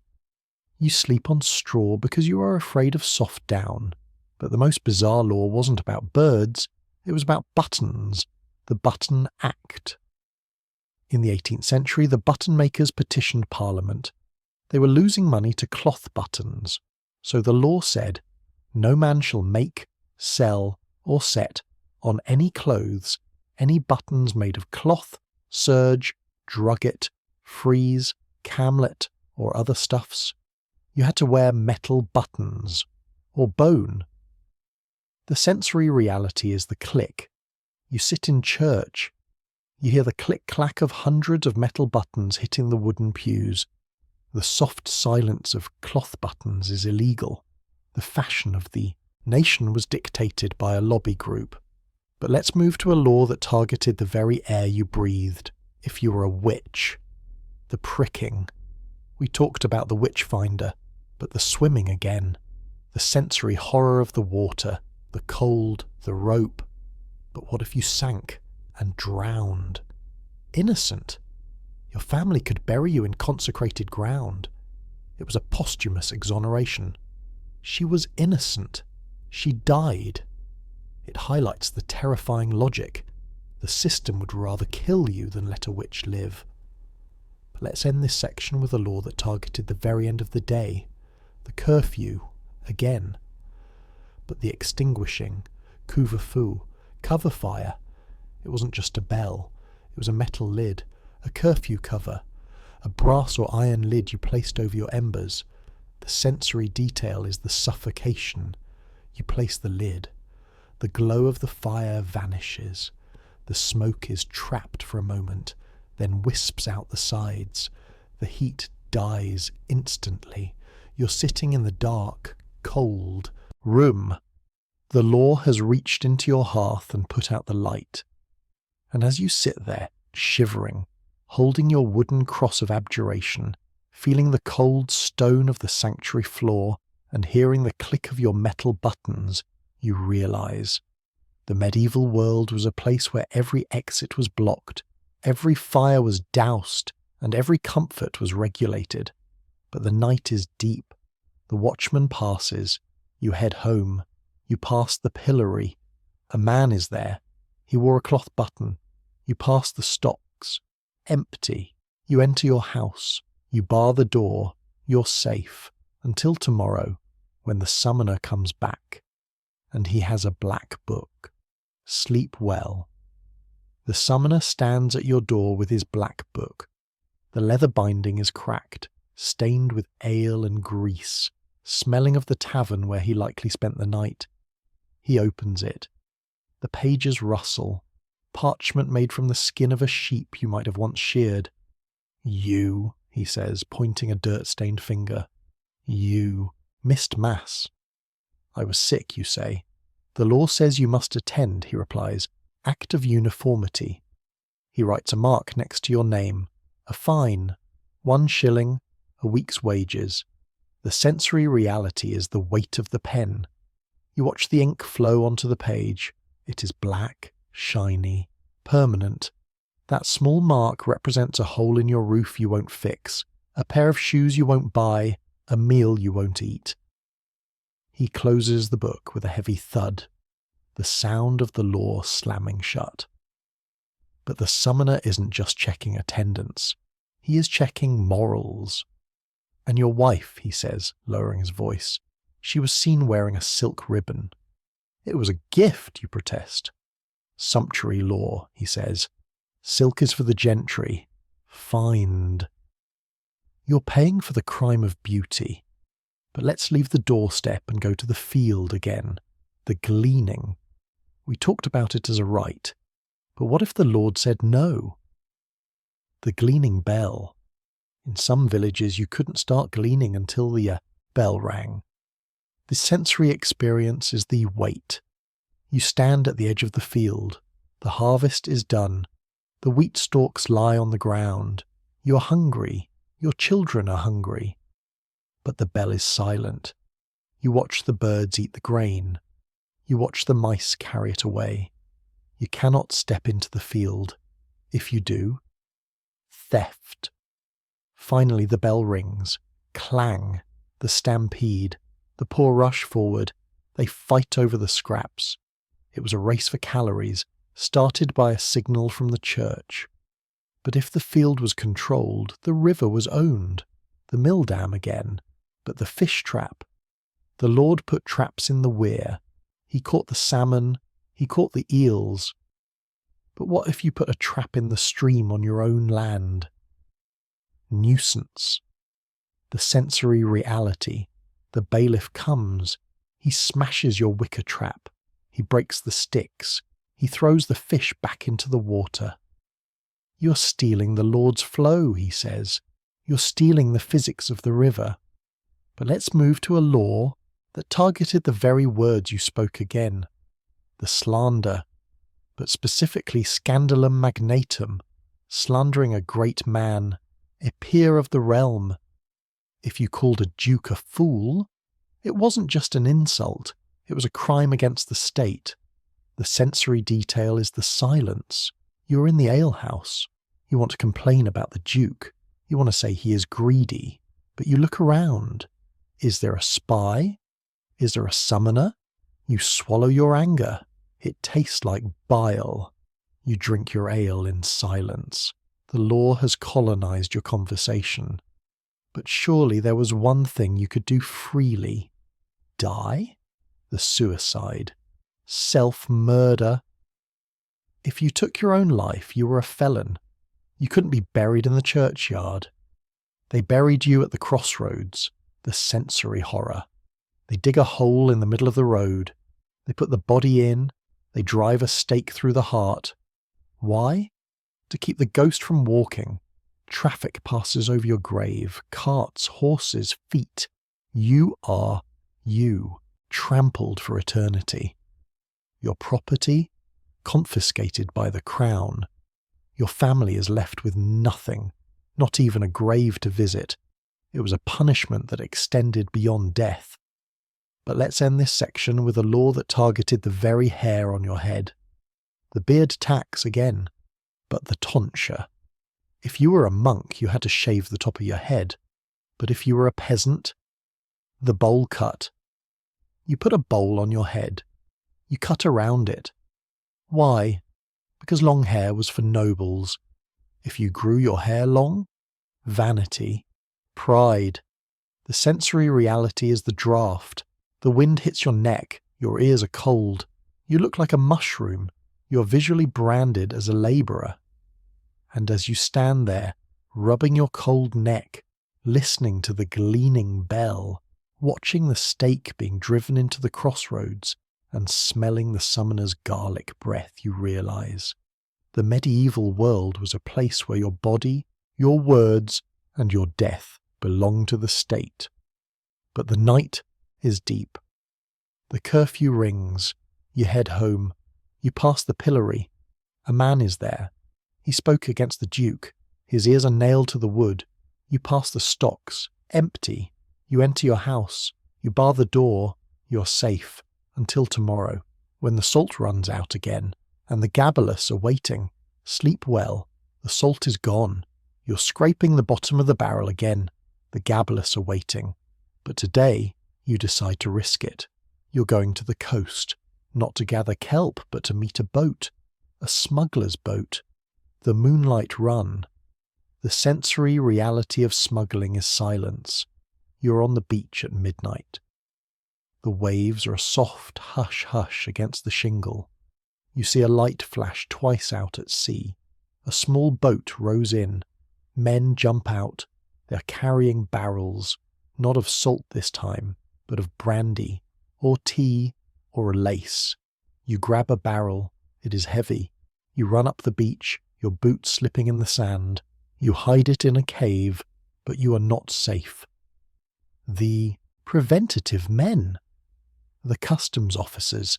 They patrol the cliffs. They have telescopes. They have muskets.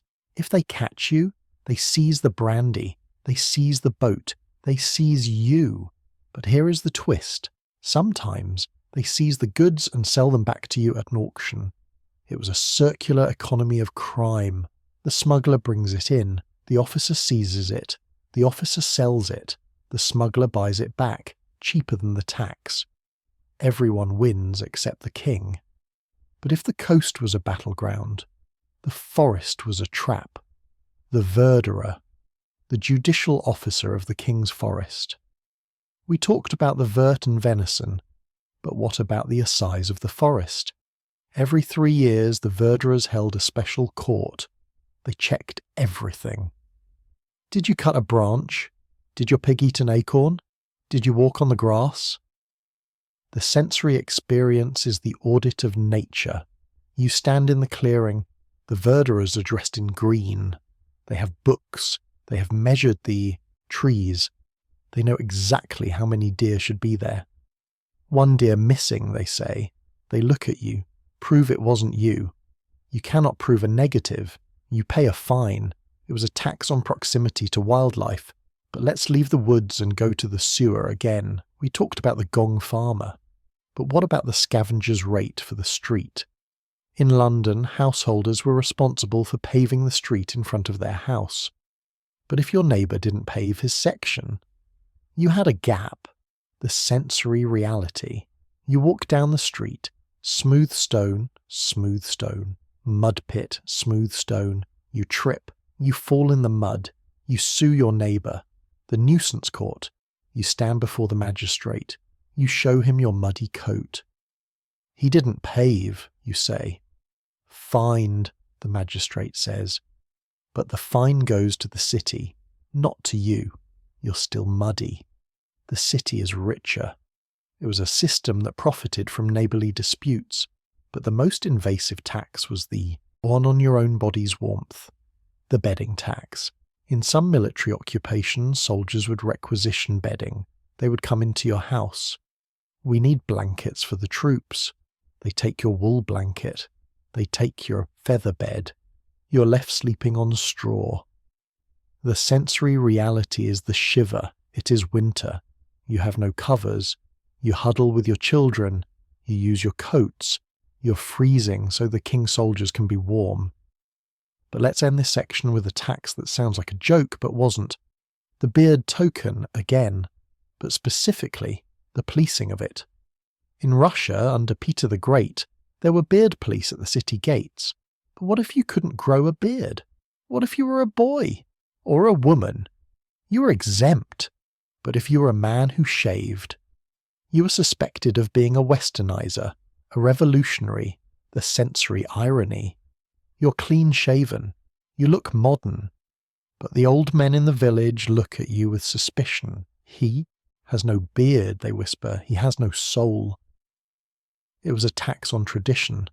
And as you stand there shivering without your blanket, holding your smuggled brandy, watching the beard police check the gate, you realise the medieval world was a place where every choice, to shave, to sleep, to walk, to breathe, was a political act.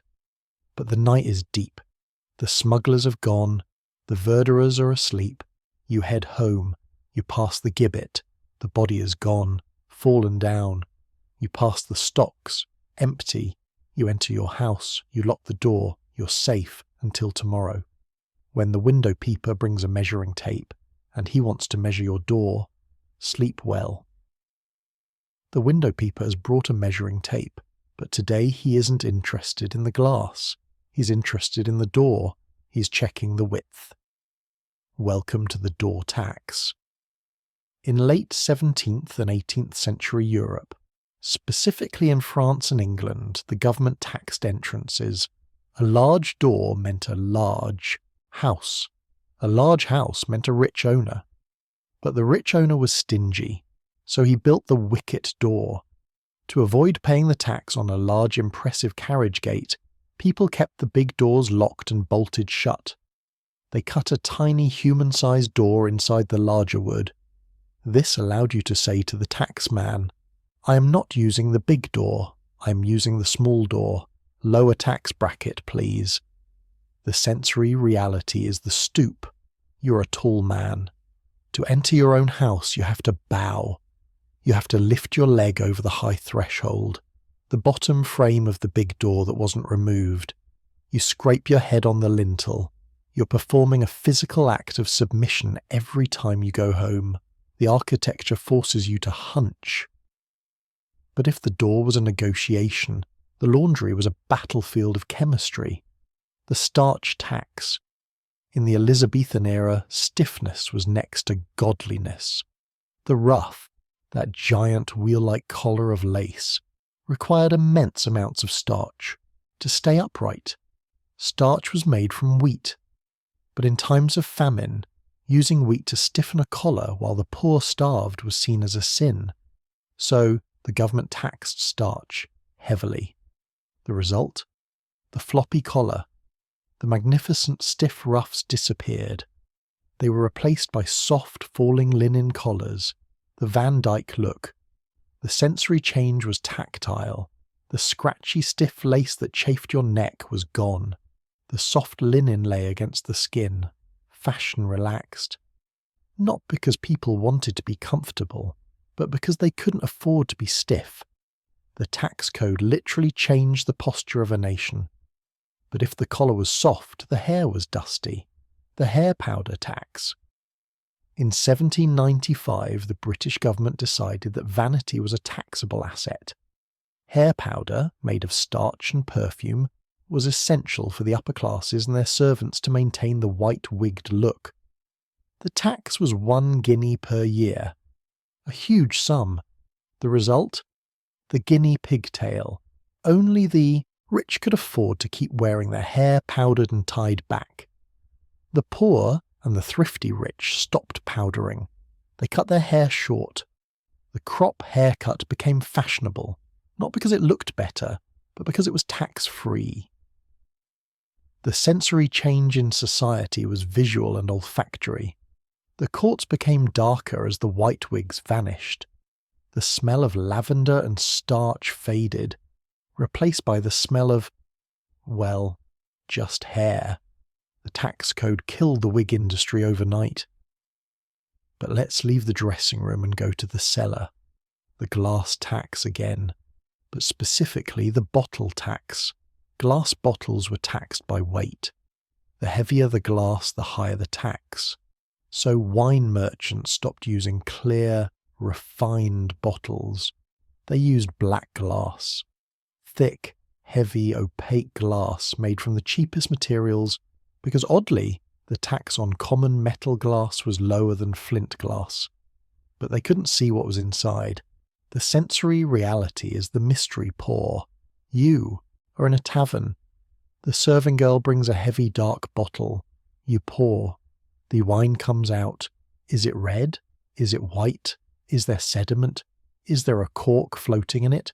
You can't tell until it is in the cup. You drink. It is sour. If the bottle had been clear, you would have seen the cloudiness. But the tax code has blinded you. But the most insidious tax on your drink wasn't the bottle. It was the grain, the malt tax. To make beer, you need malted barley. You soak the grain, let it sprout to create sugar, then roast it. The king taxed the malt. The sensory reality is the hidden kiln. You're a farmer. You want to make your own malt for your home brew, but you have to do it secretly. You build a small kiln in the woods or deep in your barn. You roast the grain at night. The smell of roasting barley, sweet, nutty, warm, drifts through the trees. It is a delicious smell. But it is also a dangerous smell. If the excise man smells it, he follows his nose. He finds you. He smashes the kiln. He confiscates the grain. You're arrested for unauthorized roasting. It was a tax on chemistry, on the transformation of starch into sugar. But let's leave the illegal kiln and go to the fair again, because the entertainment was taxed too. The puppet show, travelling puppeteers, Punch and Judy shows were popular. They were cheap, they were loud, but the town council demanded a licence fee. The sensory detail is the pass the hat. The puppeteer finishes the show.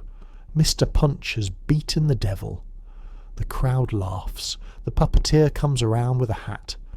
"A penny for the licence," he whispers. He isn't asking for money for himself. He's asking for money to pay the mayor so he can perform again tomorrow. You throw a coin. You're paying a tax on laughter. But the most bizarre tax on performance was bear baiting. The bear warden had to pay a fee to the crown for the right to keep bears, and he passed that cost on to the spectators.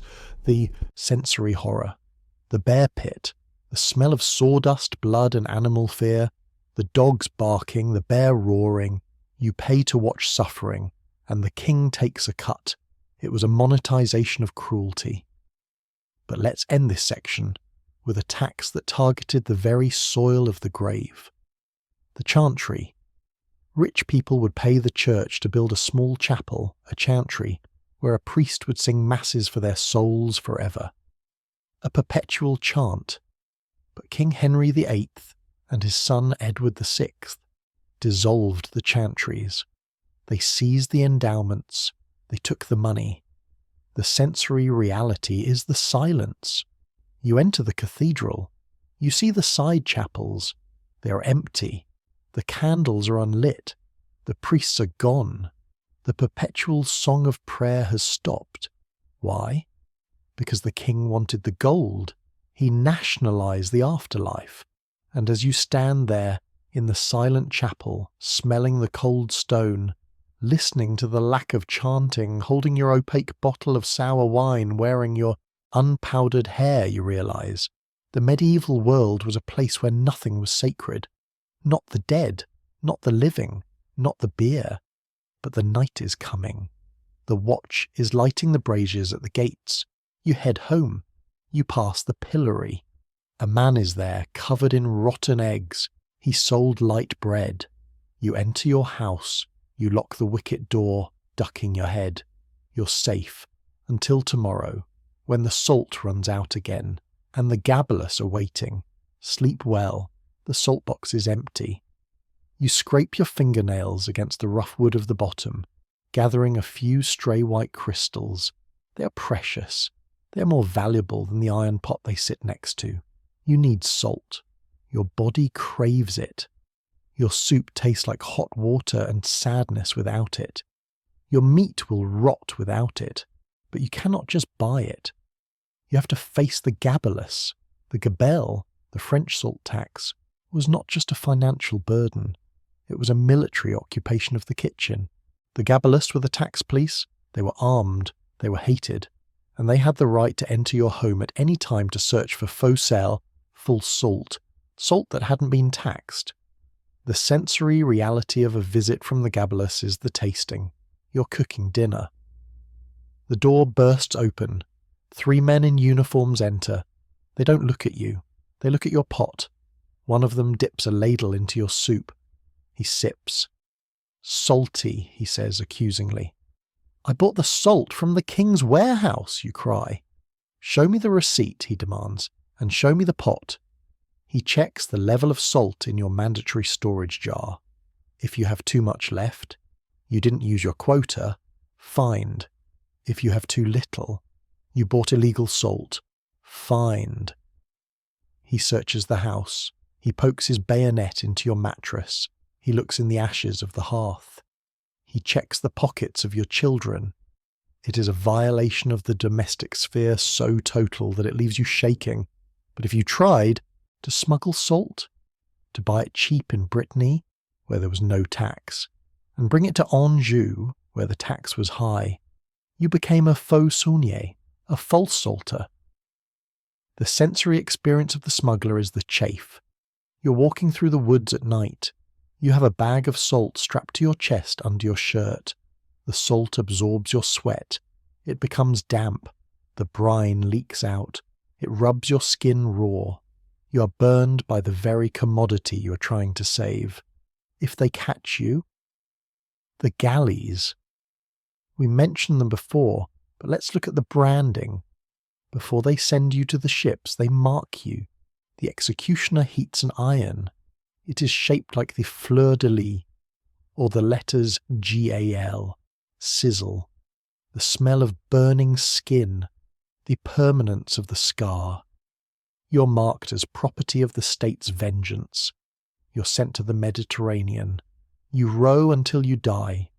Your body is thrown into the sea, the ultimate source of the salt you died for. It was a cycle of saline tragedy. But let's leave the salt and look at the shoes on your feet. The leather tax. In various periods, leather was taxed by the hide. But how do you prove a hide has been taxed? The stamp. The tanner had to wait for the excise man to stamp the hide before he could cut it. If you were a cobbler and you were caught with unstamped leather, the sensory reality is the confiscation. You're stitching a boot. The leather smells of tannin and wax. The excise man walks in. He picks up a scrap of leather from the floor. "No stamp," he says. "It was on the edge I cut off," you argue. "Likely story," he says. He takes your leather. He takes your tools. He takes the half-finished boot. You're left holding a needle and thread, staring at your bare feet. But if the shoes were taxed, the road they walked on was a gauntlet. The turnpike again, but specifically the ticket. You pay the toll. You get a ticket. A small slip of paper, you have to keep it.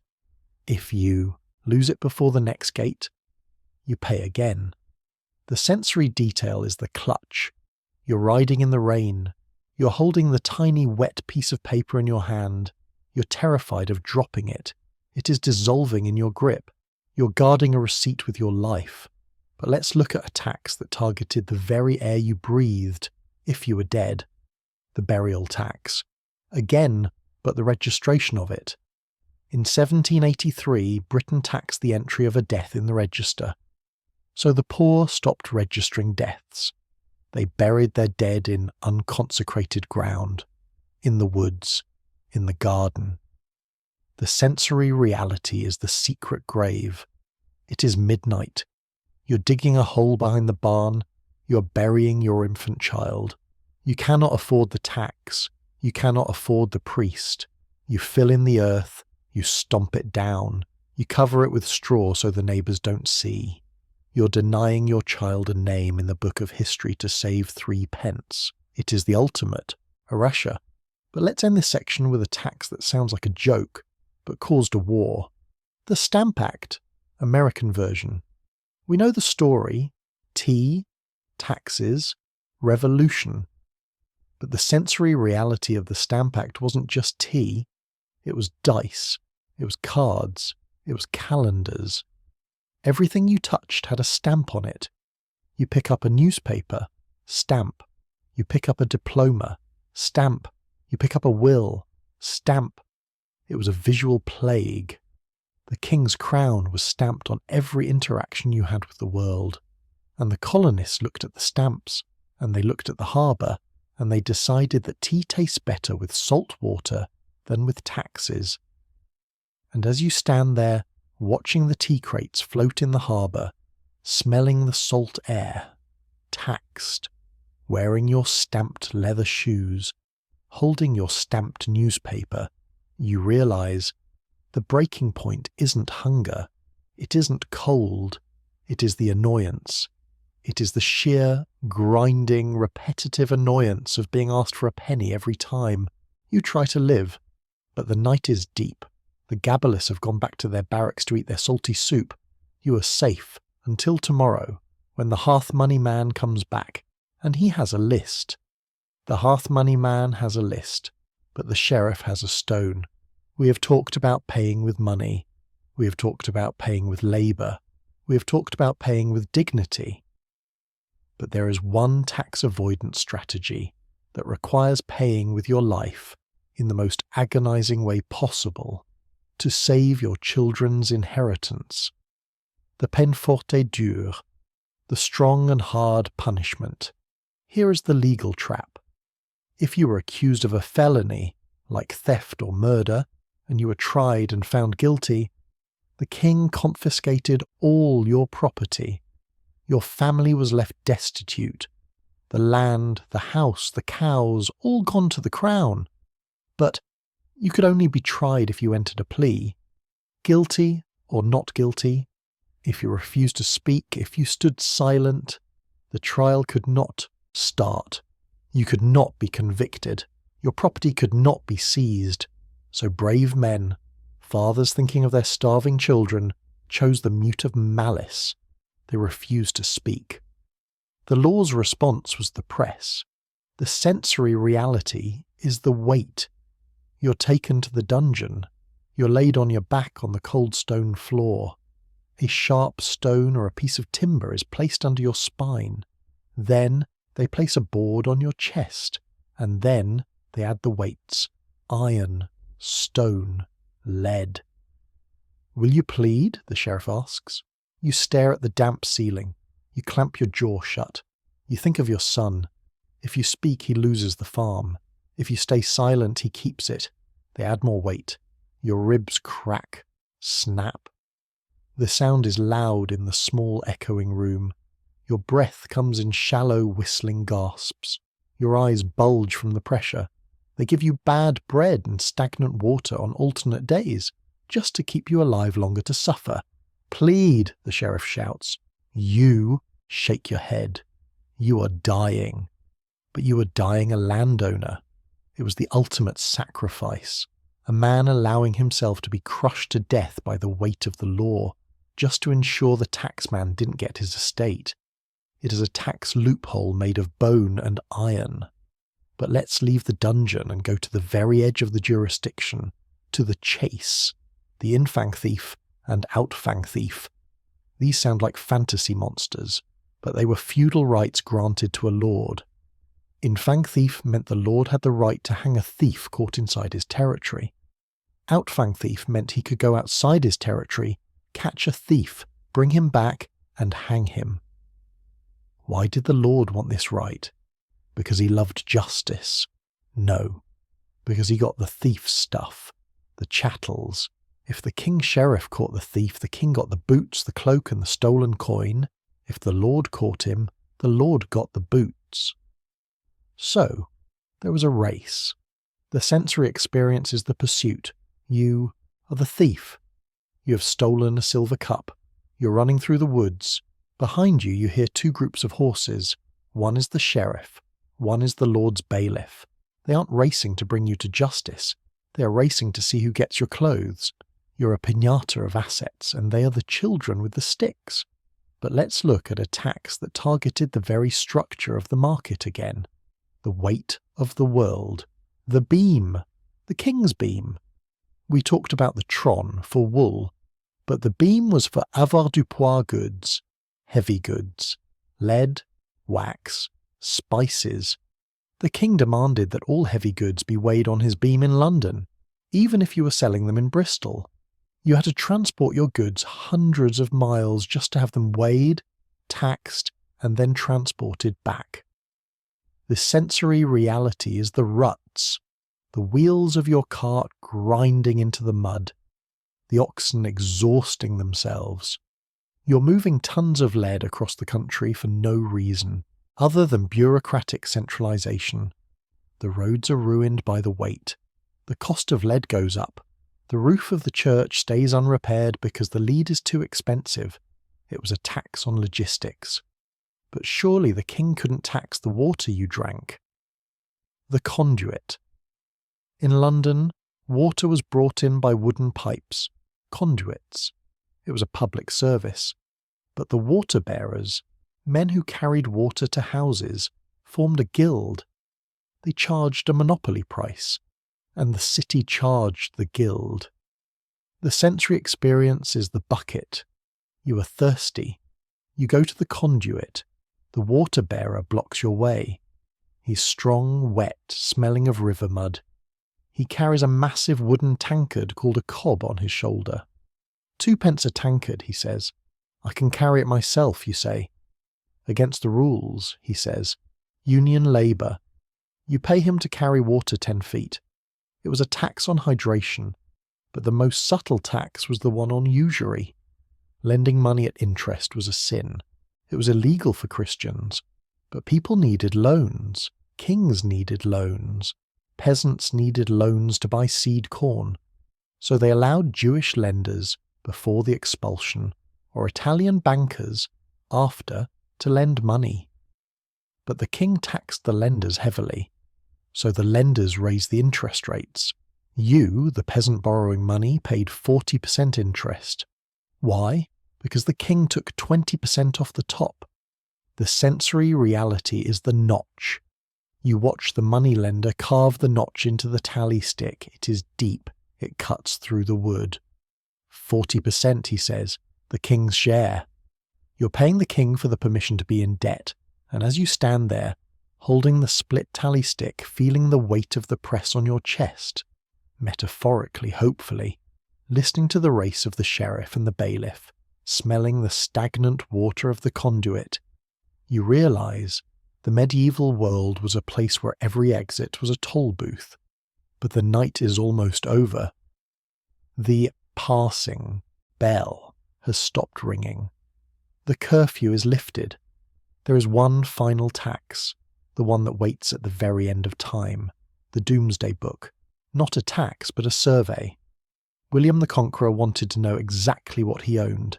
Every pig, every plough, every acre. He sent his men to every village. Who owns this? How much is it worth? The sensory experience was the interrogation. The villagers stood in the square. They were terrified. They felt like it was the last judgment, hence doomsday. The scribe wrote it all down, and once it was written, it was law. You couldn't argue. The book says you have 3 cows, the sheriff says. 1 died, you cry. The book says 3. Pay for 3. It was a tax on a memory of wealth, a static snapshot of a dynamic world. And as you close your eyes, preparing for the final rest of the night, you see the book. It is heavy, bound in leather, chained to a desk in Westminster. It has your name in it, or your ancestor's name, and a number. That number is your destiny. But you have survived the book. You have survived the press. You have survived the gabalus. The night is done. The sun is rising on a new era. An era of income tax, sales tax, and property tax. Different names, same squeeze. But for now, in the quiet of the morning, before the world wakes up to demand its due, you are free. Take a breath. It's on the house. The sun has risen on a new era, free of the doomsday book, but unfortunately, you have woken up with a pain in your side. A sharp, throbbing ache that refuses to be ignored. You have survived the tax man. Now, you must survive the doctor. Welcome to the terrifying world of medieval surgery. In the modern world, a hospital is a place of sterility, white lights, and the smell of antiseptic. In the medieval world, the operating theatre was often a barber's shop, a market stall, or your own kitchen table. And the smell was not antiseptic.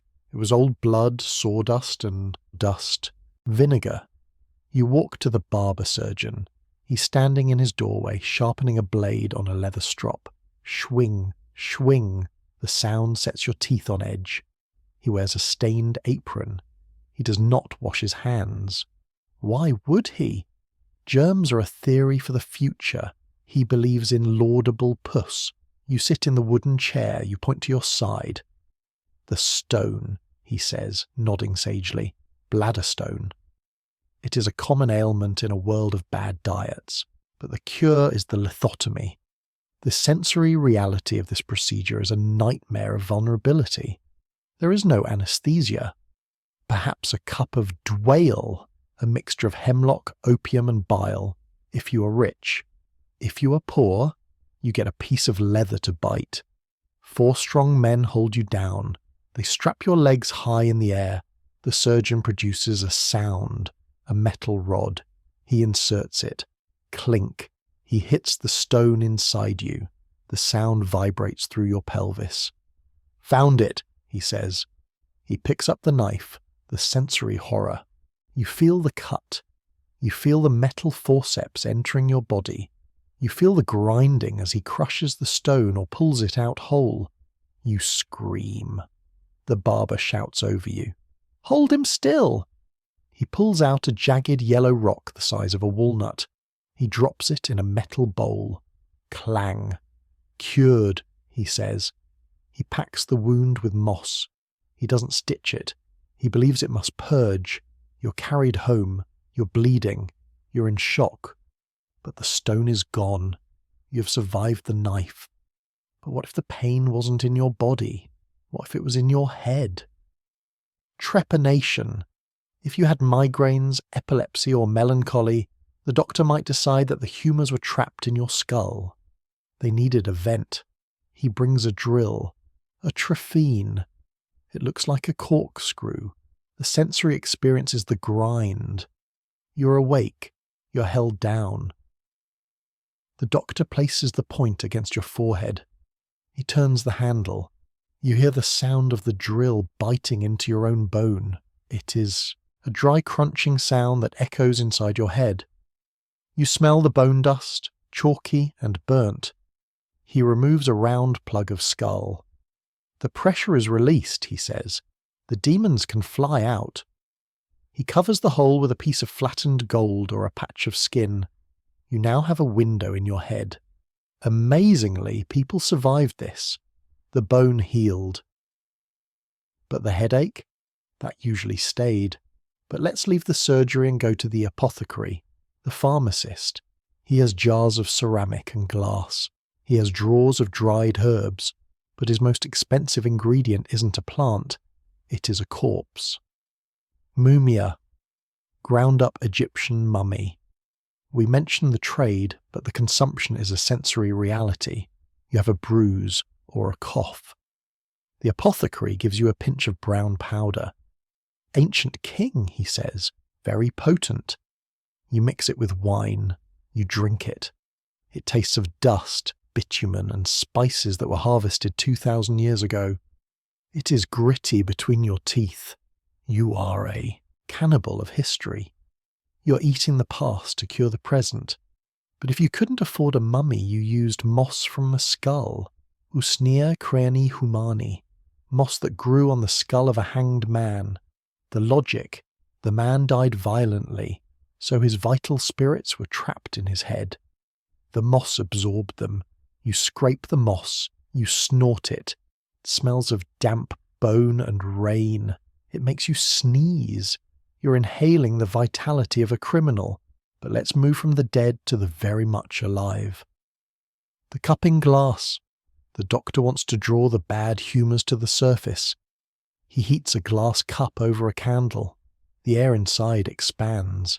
He slams the cup onto your back. The sensory detail is the suction. As the air cools, it contracts. It sucks your skin up into the glass. It pulls tight. It turns purple. He leaves 10 cups on your back. You look like you have been attacked by a giant octopus. If he wants to be aggressive. Wet cupping. He slices the skin first, the cups fill. With blood. You lie there, feeling the life being sucked out of you, believing it is a cleanse. But the most bizarre transfer of disease was the pigeon cure. If you had a fever or a snake bite, the doctor took a live pigeon. He cut it in half. He applied the raw, bleeding bird to your feet. The logic: the bird's natural heat would draw the poison out of you, the sensory reality. The bird is warm, wet, fluttering slightly as it dies. You feel the blood cooling on your skin, the smell of feathers and iron. It was a biological sponge for sickness. And as you lie in your bed, recovering from the drill, the cup and the pigeon, you realise medieval medicine wasn't about healing. It was about transfer, moving the pain from the inside to the outside, moving the sickness from the human to the animal. But the night is deep. The barber has wiped his blade. The apothecary has corked his mummy jar. You're safe until tomorrow, when the tooth drawer comes and he has a necklace made of molars. The tooth drawer. He's a spectacle, a showman. He stands on a raised platform in the market square, surrounded by a crowd that is equal parts fascinated and terrified.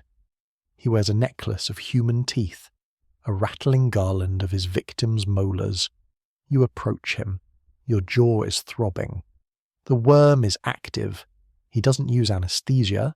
He uses noise. A drummer beats a frantic rhythm. Boom, boom, boom. It is designed to drown out your screams. He has a tool. The pelican, or the dental key. We talked about the key, but the pelican was a hook. The sensory reality is the leverage. He hooks the metal claw over your tooth. He braces the shaft against your gum. He leans back. The tooth doesn't slide out. It breaks free. The sound is a wet crack that reverberates in your skull. The pain is white-hot, blinding. He holds up the bloody tooth. "Behold the worm," he shouts, pointing to the dangling nerve. The crowd cheers. The drum stops. You spit blood into the sawdust. You pay him a penny. You walk away, your mouth full of iron and pain, but the worm is gone. But if the tooth drawer was a butcher, the cataract coucher was a gambler. We mentioned this briefly, but let's look at the needle. He pushes the cloudy lens into the back of your eye. The sensory detail is the flash. You see a burst of light as the needle enters, then a swirling cloud, Then, maybe vision, but often infection. The white death of the eye. He travels fast. He does the surgery and leaves town before the infection sets in. He is a hit-and-run surgeon. But let's leave the body and go to the mind. The stone of madness again. We talked about the trick, but the belief was real. People wanted to believe their sadness was a rock. Because you can remove a rock, you can't remove a feeling. It was a physical metaphor for psychological pain. But what if the pain was in the heart? Love sickness. The doctor prescribed travel, or heavy work, or shock. They would fire a pistol next to your ear, or throw you in cold water. To reset the humours, it was emotional regulation by jump scare. But let's move to a job that dealt with the ultimate reset, the sin eater again. But let's look at the bread. The bread wasn't just bread. It was often baked on the corpse. The dough was placed on the chest of the dead man to rise. It absorbed the warmth of the fading body. It absorbed the sins, the sensory horror. The sin eater eats the bread that has touched the dead skin. He tastes the mortality. He is the garbage disposal of the soul. And as you stand there, holding your jaw, rubbing your eye, watching the sin eater chew, you realize the medieval world was a place where everything was connected. The body, the soul, the tax, the cure. But the night is deep. The tooth drawer has packed his bag. You head home. You pass the pillory. Empty. You pass the stocks. Empty. You enter your house. You bar the door. You are safe. Until tomorrow, when the plague comes back, and the Red Cross appears on your door. Sleep well. The Red Cross. It is painted crudely on your door in red ochre or pitch. Lord have mercy upon us. You're locked in. The watcher sits outside. He's paid by the parish to ensure you do not leave. He has a stick. He has a lantern. He has orders. Inside, the air is stagnant. You have closed the shutters to keep out the miasma, but you have trapped the sickness in with you. The sensory reality of the plague house is the weight. You listen to the breathing of your family. Is it shallow? Is it rattling? You check for the tokens, the spots, the buboes. If you find one, you don't tell the watcher. You hide it, because if he knows, he will never let you out. You burn juniper. You chew zadori, a spice. You hold a pomander to your nose. You're fighting a biological war with aromatherapy. But if you die, the dead cart, bring out your dead. The bell rings. Clang, clang. The cart rumbles over the cobblestones, the sensory horror. You have to carry your own family member to the door. The body is heavy. It is wrapped in a sheet. Wool, of course. You hand it to the carter. He is covered in tar to repel the plague. He throws the body onto the pile. You watch them drive away. To the plague pit. A mass grave. No coffin. No priest. Just quicklime and dirt. It was the ultimate loss of dignity. But let's leave the plague and go to the resurrection man again. Because the demand for bodies didn't stop with the plague. The anatomy school. Surgeons needed fresh bodies. Not plague bodies. Fresh ones. The sensory reality is the midnight dig. The resurrection men work fast. They use wooden shovels, quieter. They break the coffin lid. They use a hook to pull the body out. They strip the clothes. Stealing the clothes is a felony. Stealing the body is a misdemeanor. They leave the shroud in the grave. They put the body in a sack. They cart it to the surgeon's back door. Fresh, they say. The surgeon pays. He dissects. He learns. Your grandmother's body is teaching the next generation of doctors. It is a grim form of immortality. But let's move to a job that dealt with the living body. The wet nurse again. But the overlaying. If a baby died in the night, suffocated in the bed, the overlaying, it was a tragedy. But sometimes it was suspected to be intentional. Drop in the baby. The The sensory reality is the inquest. The coroner comes. He looks at the baby. He looks at the nurse. "Did you roll on him?" he asks. She weeps. She denies it. But the suspicion remains. She was tired. She was overworked. She had too many babies in the bed. It was a tragedy of poverty. But let's end this section with attacks that targeted the very air you breathed, if you were a diver. We talked about the diving suit, but the sponge diver in the Mediterranean. He held a heavy stone. He jumped in. He held his breath. The sensory experience is the pressure. The water squeezes his chest. His ears pop. He cuts the sponge. He drops the stone. He swims up. He bursts the surface. He gasps. His nose bleeds. His ears bleed. The bends. He sells the sponge. The rich man uses it to wash his face in the bathhouse. He's wiping his skin with the product of a man's suffocation. And as you stand there, smelling the juniper smoke, hearing the dead cart rumble, watching the resurrection man dig, you realize the medieval world was a place where every breath was a transaction. But the night is deep. The watcher is asleep. You head home. You pass the pillory, empty. You pass the stocks, empty. You enter your house. You bar the door. You are safe until tomorrow, when the salt runs out again, and the gabalus are waiting. Sleep well. The salt is gone. The gabalus are waiting. But today, you're not buying salt, you're trading it for relics. Or, we mentioned the feather of Gabriel, but the trade in relics was the biggest industry in Europe. You are a pardoner, or a quester. You travel with a box. Inside, you have the toe of St. Peter, the sweat of St. Michael, the breath of Jesus, in a sealed vial. The sensory reality of the pardoner is the cell. You stand in the village square. You hold up a bone. It looks like a chicken bone. "This is the finger of St. John," you shout. "Touch it and your gout will vanish." The peasants crowd around. They smell of hope and desperation. They pay a penny to kiss the bone. You know it is a chicken bone. You ate the chicken last night. But they believe, and their belief makes them feel better. Are you a thief or a therapist? But if the relic was a lie, the pilgrimage was real. The sensory experience of the road to Santiago. You walk for months. Your feet bleed. You sleep in ditches. You eat dust. You carry a scallop shell. When you arrive, you burn your old clothes on the cross of rags. You're reborn, but you have to walk back. It was a spiritual marathon. But let's leave the road and go to the court. The jester, the fool.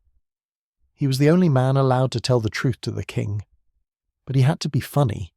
The sensory reality is the fear behind the laugh. He makes a joke about the king's nose. The king laughs. The court laughs. But if the king is in a bad mood, the jester is whipped. He lives on the edge of the king's humour. He is a comedian with a death sentence hanging over his head. But sometimes, the fool was natural. A person with learning disabilities, kept as a pet, the sensory horror. He's dressed in motley. He's fed scraps. He's laughed at. It was a cruel entertainment. But let's move to a job that was silent. The hermit. We talked about the bridge hermit, but the anchorite. A person, usually a woman, who was walled into a cell attached to the church. The anchor hold. The bishop says a mass of the dead over her. She enters the cell, the door is bricked up. She has a small window, squint, to see the altar, and a window to the world to receive food. She never leaves. She lives in a box of stone for 40 years. The sensory reality. The smell of her own waste. She has a pit. The cold. The silence. People come to her window. They ask for advice. She is an oracle in a tomb. She has traded her freedom for holiness. But let's end this section with attacks that targeted the very end of the line. The Heriot again. But the Heriot of the poor. If you had no cow, they took your pot or your coat. But what if you had nothing? God's penny. The priest would cut a lock of hair from the corpse. I take this as a token, he says. He takes a piece of your body because you couldn't pay with gold. It was the ultimate repossession. And as you stand there, watching the anchorite's wall being built, hearing the jester's laugh, smelling the pardoner's bone and feeling the priest cut your hair, you realise the medieval world was a place where everything was claimed. The body, the soul, the laugh, the silence. But the night is deep. The curfew rings, you head home. You pass the pillory, empty. You pass the stocks, empty. You enter your house, you bar the door, you're safe. Until tomorrow, when the window peeper comes back, and he has a telescope. Sleep well. The window peeper has a telescope. It is a crude device, a brass tube with 2 lenses, but it represents a new level of surveillance. He's standing on a nearby hill, scanning the rooftops of the village. He isn't just counting windows now, he is looking for dormer windows, those little attic windows that people built to sneak light into the upper floors. You watch him from the crack in your shutter. He adjusts the focus. You pull back into the shadows. The state has extended its vision. But while the window peeper watches the roof, the excise man is watching the cellar. The saltpeter man again. No. The soap boiler again. No. The candle inspector. We talked about the candle tax, but the enforcement was a sensory nightmare. The inspector would come into your house. He would count your candles, but he would also weigh them. This candle has been burned, he says, but you didn't pay the tax on the tallow. I made it from my own sheep, you protest. Illegal rendering, he says. He confiscates the candle. He leaves you in the dark, but let's leave the house and go to the market again, the forestalling again. But let's look at the regrating of butter. Butter was perishable. It had to be sold quickly, but the regrater would buy it all. He would salt it heavily. He would pack it in barrels. Salt butter. He would sell it in winter for double the price. The sensory reality is the rancid taste. You buy the butter in January. It is yellow, hard, and smells of old milk. You spread it on your bread. It tastes like a barn floor. You're eating the memory of summer preserved in greed. But if the butter was bad, the bread was lighter. The assize of bread again. But let's look at the baker's peel. The long wooden shovel used to put bread in the oven. If a baker was caught cheating, he was tied to his own peel. The sensory humiliation. He is strapped to the shovel. He is carried through the streets. People throw flour at him. Here is the man who sells air, they shout. It was a punishment that turned his tool into his pillory. But let's move to a job that dealt with the ultimate tool, the executioner again, but the sword. In Germany, nobles were beheaded with a sword. It was considered honourable, but the sword had to be sharp. The sensory detail is the swing. The executioner practices on cabbages or sheep. He stands on the scaffold. The noble kneels. Whoosh! The sound of the blade cutting the air. Thud! The sound of the head. Hit in the basket. If he misses, if he hits the shoulder. The crowd riots. They stone the executioner.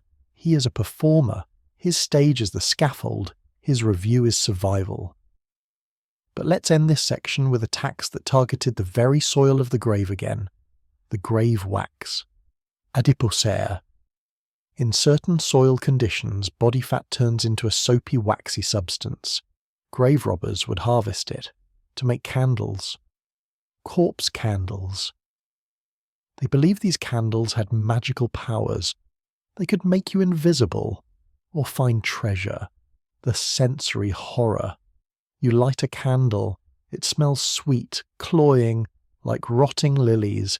You're burning the fat of your ancestors to light your way to a crime.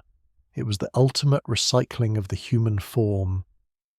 And as you stand there, smelling the corpse candle, watching the baker on his peel, tasting the rancid butter, and feeling the gaze of the telescope, you realise the medieval world was a place where everything was consumed, the living, the dead, the light, the dark, but the night is deep. The curfew rings. You head home. You pass the pillory, empty. You pass the stocks, empty. You enter your house. You bar the door. You're safe until tomorrow, when the doomsday book is opened and the final audit begins. Sleep well. The doomsday book. It sits on a heavy oak table in the centre of the village hall. It is bound in thick leather, reinforced with iron corners. It looks less like a book and more like a weapon. The king's commissioners stand over it. They are Normans. They speak a version of French you barely understand, but their tone is unmistakable. How many ploughs, they ask? How many oxen? How many pigs? The sensory reality of the Doomsday Survey is the interrogation. You stand before them, hat in hand. The scribe dips his quill. Scritch. He records your cow. He records your mill. He records the pond where you catch eels. Once it is written in the book, it is eternal. You cannot hide the cow next year.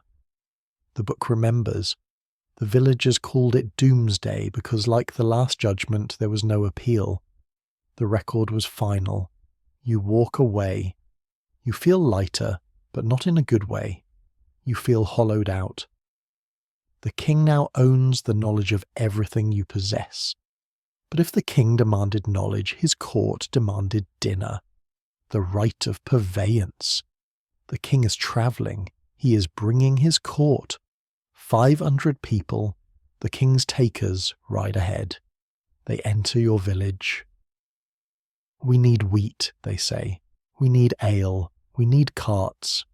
They take your wagon. They dump your hay on the side of the road. They load your grain. They hand you a tally stick, a piece of wood with notches. The king will pay you later, they say. The sensory experience is the empty barn. You stand there holding a stick. You cannot eat the stick. You cannot plant the stick. But the king has eaten your winter survival. It was legal robbery performed by men in velvet. But let's leave the empty barn and go to the forest again. But not for the wood. For the boar.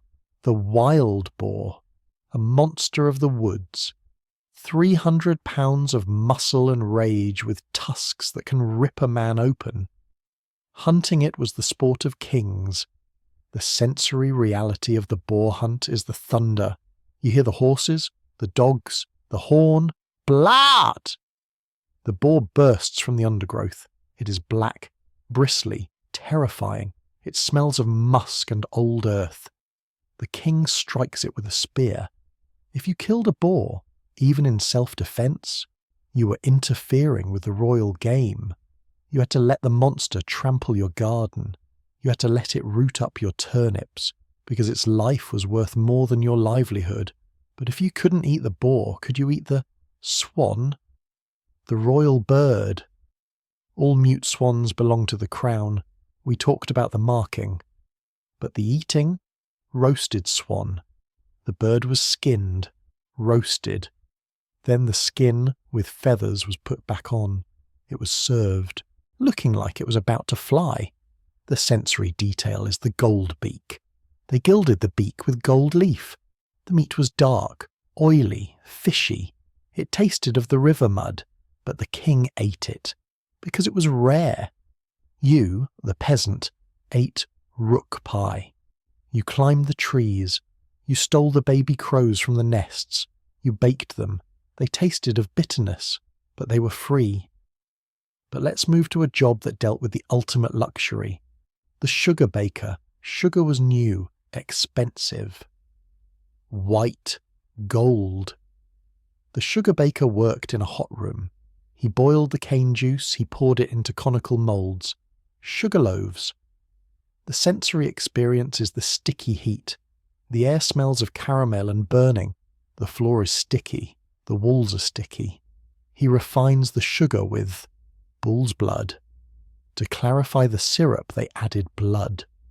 The blood coagulated, trapping the impurities. The scum rose to the top. He skimmed it off. The white sugar that remained was pure. The rich ate it by the spoonful. Their teeth turned black. The black smile. It was a status symbol. It showed you could afford sugar. You, with your white teeth, polished by the grit in your bread, were obviously poor. But let's end this section with a tax that targeted the very structure of the market, the stallage. You want to sell your onions, you go to the market, you put your basket on the ground. Stallage, the beadle says, penny for the ground. I am holding the basket, you say. Picage, he says, did you stick a pole in the ground to hold a sign? No. Terrage, he says, penny for standing still. The sensory reality. You shift your weight. You're tired. You want to sit. But sitting costs money. Standing costs money. You're paying rent on the footprint of your own shoes. And as you stand there shifting from foot to foot, holding your tally stick, smelling the king's roast swan, and watching the sugar baker wipe the blood from his hands, you realize the medieval world was a place where every comfort was a privilege and every necessity was a fee. But the sauce is deep. The curfew rings. You head home. You pass the pillory. A man is there. He sold watered milk. You pass the stocks. Empty. You enter your house. You bar the door. You're safe. The long, exhausting, hungry day of the Middle Ages is over. The tax collector has put away his ledger. His ink has dried. His quill is laid to rest. He too is asleep, dreaming perhaps of a world where he can tax the clouds. The king has taken off his crown. The weight of it, the gold, the jewels, the greed, is sitting on a velvet cushion. He is just a man in a nightshirt snoring in a draughty castle that he paid for with your ward penny. The eels are sleeping in the mud of the river, safe from the steward's basket. The bees are huddled together in the hive, their wings still, their honey safe for the night. The smoke has drifted away into the sky, joining the clouds where no law can reach it. You can let go of the hunger now. The bread tax cannot touch you. The salt tax cannot sting you. The fast days are over. As you lie there, feeling the weight of your modern duvet, softer than straw, cleaner than wool, warmer than the sheepskin, you can appreciate the profound luxury of a full stomach and an untaxed pantry. The history we have walked through tonight was a history of deprivation. It was a history of absurdity. It was a testament to the incredible creativity of the powerful when it comes to controlling the sustenance of the powerless. But it was also a history of survival. Despite the grit in the bread, the people ate. Despite the salt tax, they cured the meat. Despite the forest laws, they found the wood. Humanity is stubborn. We find loopholes, we tickle trout, we bake open tarts, we endure. And now your endurance is rewarded with rest. The ledger is closed. The tally sticks are burned. The debt is forgiven for the night. Take a deep breath. Inhale the air that belongs to no one. Feel your chest rise and fall. That rhythm is yours. It is the one thing the state could never quite figure out how to meter. Let your shoulders drop. The yoke of the oxen is gone. The weight of the harvest is gone. The world outside is still complicated. The modern grocery store has its own rules. The bureaucracy is still humming in the background. But in this room, in this moment, there is only quiet. There is no toll bridge between you and sleep. There is no gatekeeper demanding a fee for your dreams. You're free to drift, to float away from the hard earth, away from the mud and the stone, into the soft, untaxed darkness. The village is sleeping. The castle is sleeping. The history books are closed. You have survived the system. Now, rest. Good night.